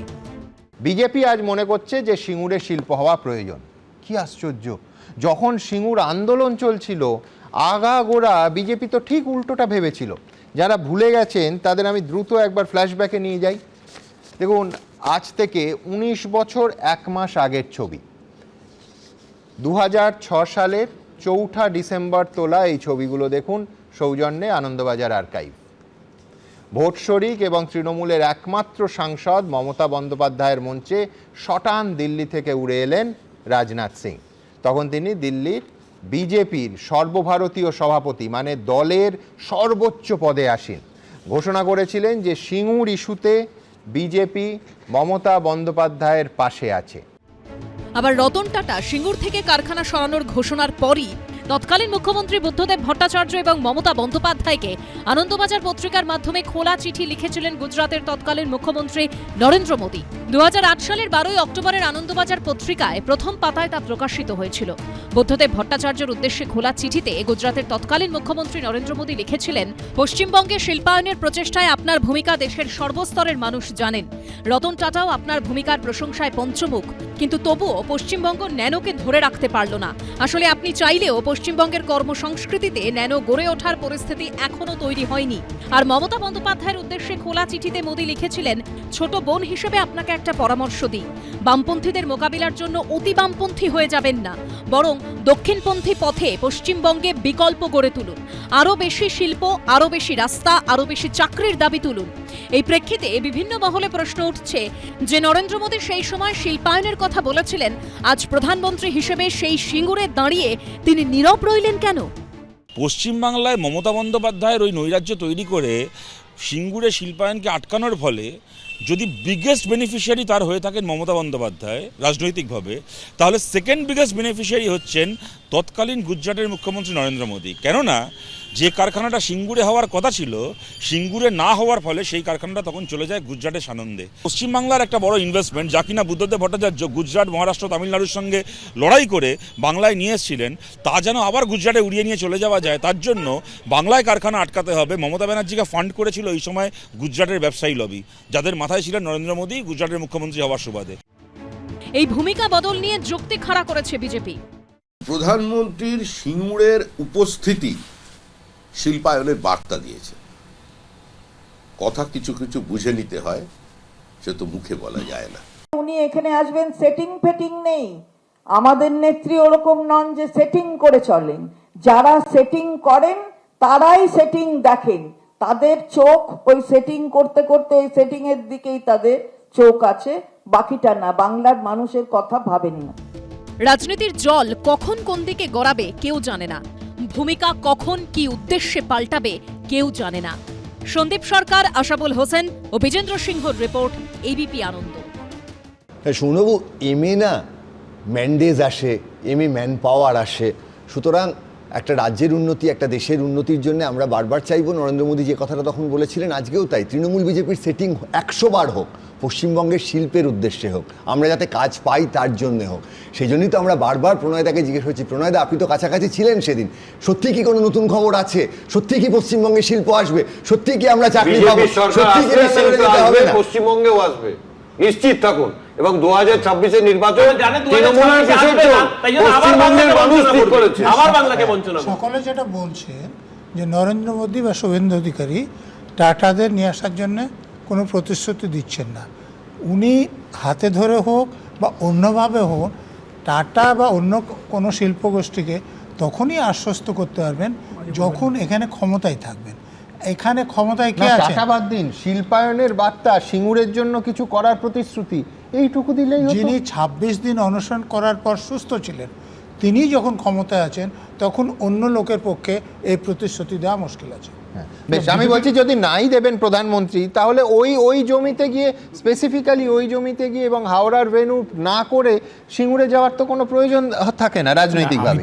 আমি তো আগেই বলেছিলাম এ কথা যে প্রধানমন্ত্রীর বুদ্ধদেব ভট্টাচার্যের একটা ছবি নিয়ে যাওয়া উচিত ছিল, সমাবেশে নিয়ে গিয়ে ক্ষমা চাওয়া উচিত ছিল যে এই বিজেপি তৃণমূলকে সাহায্য করেছিল বাংলা থেকে শিল্প চলে যেতে। টাটা গেছিল সানন্দে, দিদি নেচেছিল আনন্দে, আর আমরা দেখেছিলাম রাজ্যের মুখ্যমন্ত্রী তৎকালীন মুখ্যমন্ত্রীকে অপদস্থ করে একটা চেয়ার কনফার্ম করার জন্য, নিজের একটা চাকরি কনফার্ম করার জন্য বিজেপি আর তৃণমূল মিলে বাংলার হাজার বেকারের চাকরির প্রতিশ্রুতি নষ্ট করেছে। বামফ্রন্ট সরকার ক্ষমতা এসেছিল 1978 সালে। 1978 সালে 2006 সালে থেকে 2006 এই সময়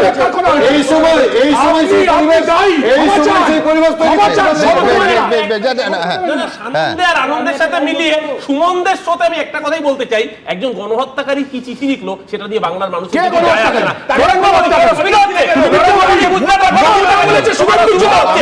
আপনারা রাজনৈতিক স্লোগান, পাল্টা স্লোগান, ছড়া কাটা যা খুশি করুন, কিন্তু পশ্চিমবঙ্গের মানুষ যেটা চান সেটা হচ্ছে শিল্প, শিল্প কারখানা, কর্মসংস্থান। তার কারণ এটা রাজ্যের এই সময়ের প্রয়োজন। এখানেই আমি এই অংশের দাঁড়ি টানবো, তার কারণ আমার রজনীকান্ত সেন মনে পড়ছেন যে নিশায় করিয়া চুরি সেই দুষ্ট শট, বহু অর্থ লয়ে দিল গোপনে চম্পট।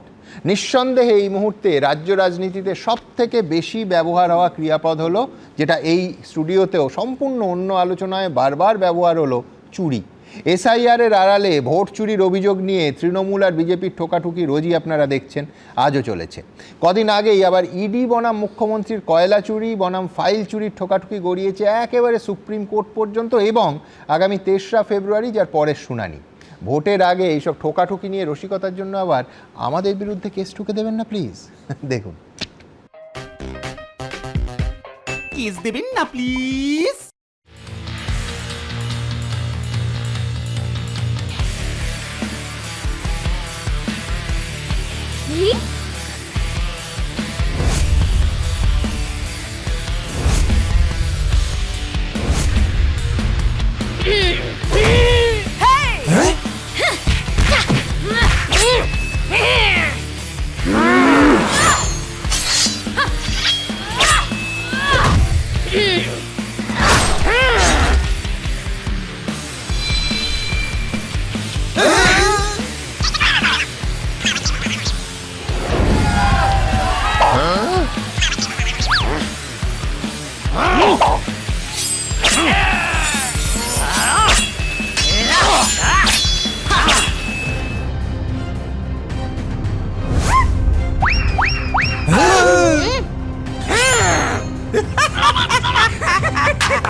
Yes.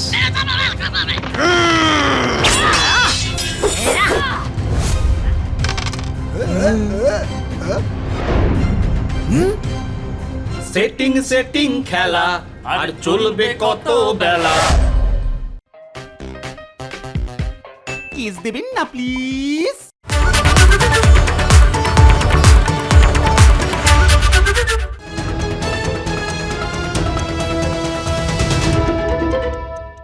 এবিপি আনন্দ, এগিয়ে থাকে, এগিয়ে রাখে।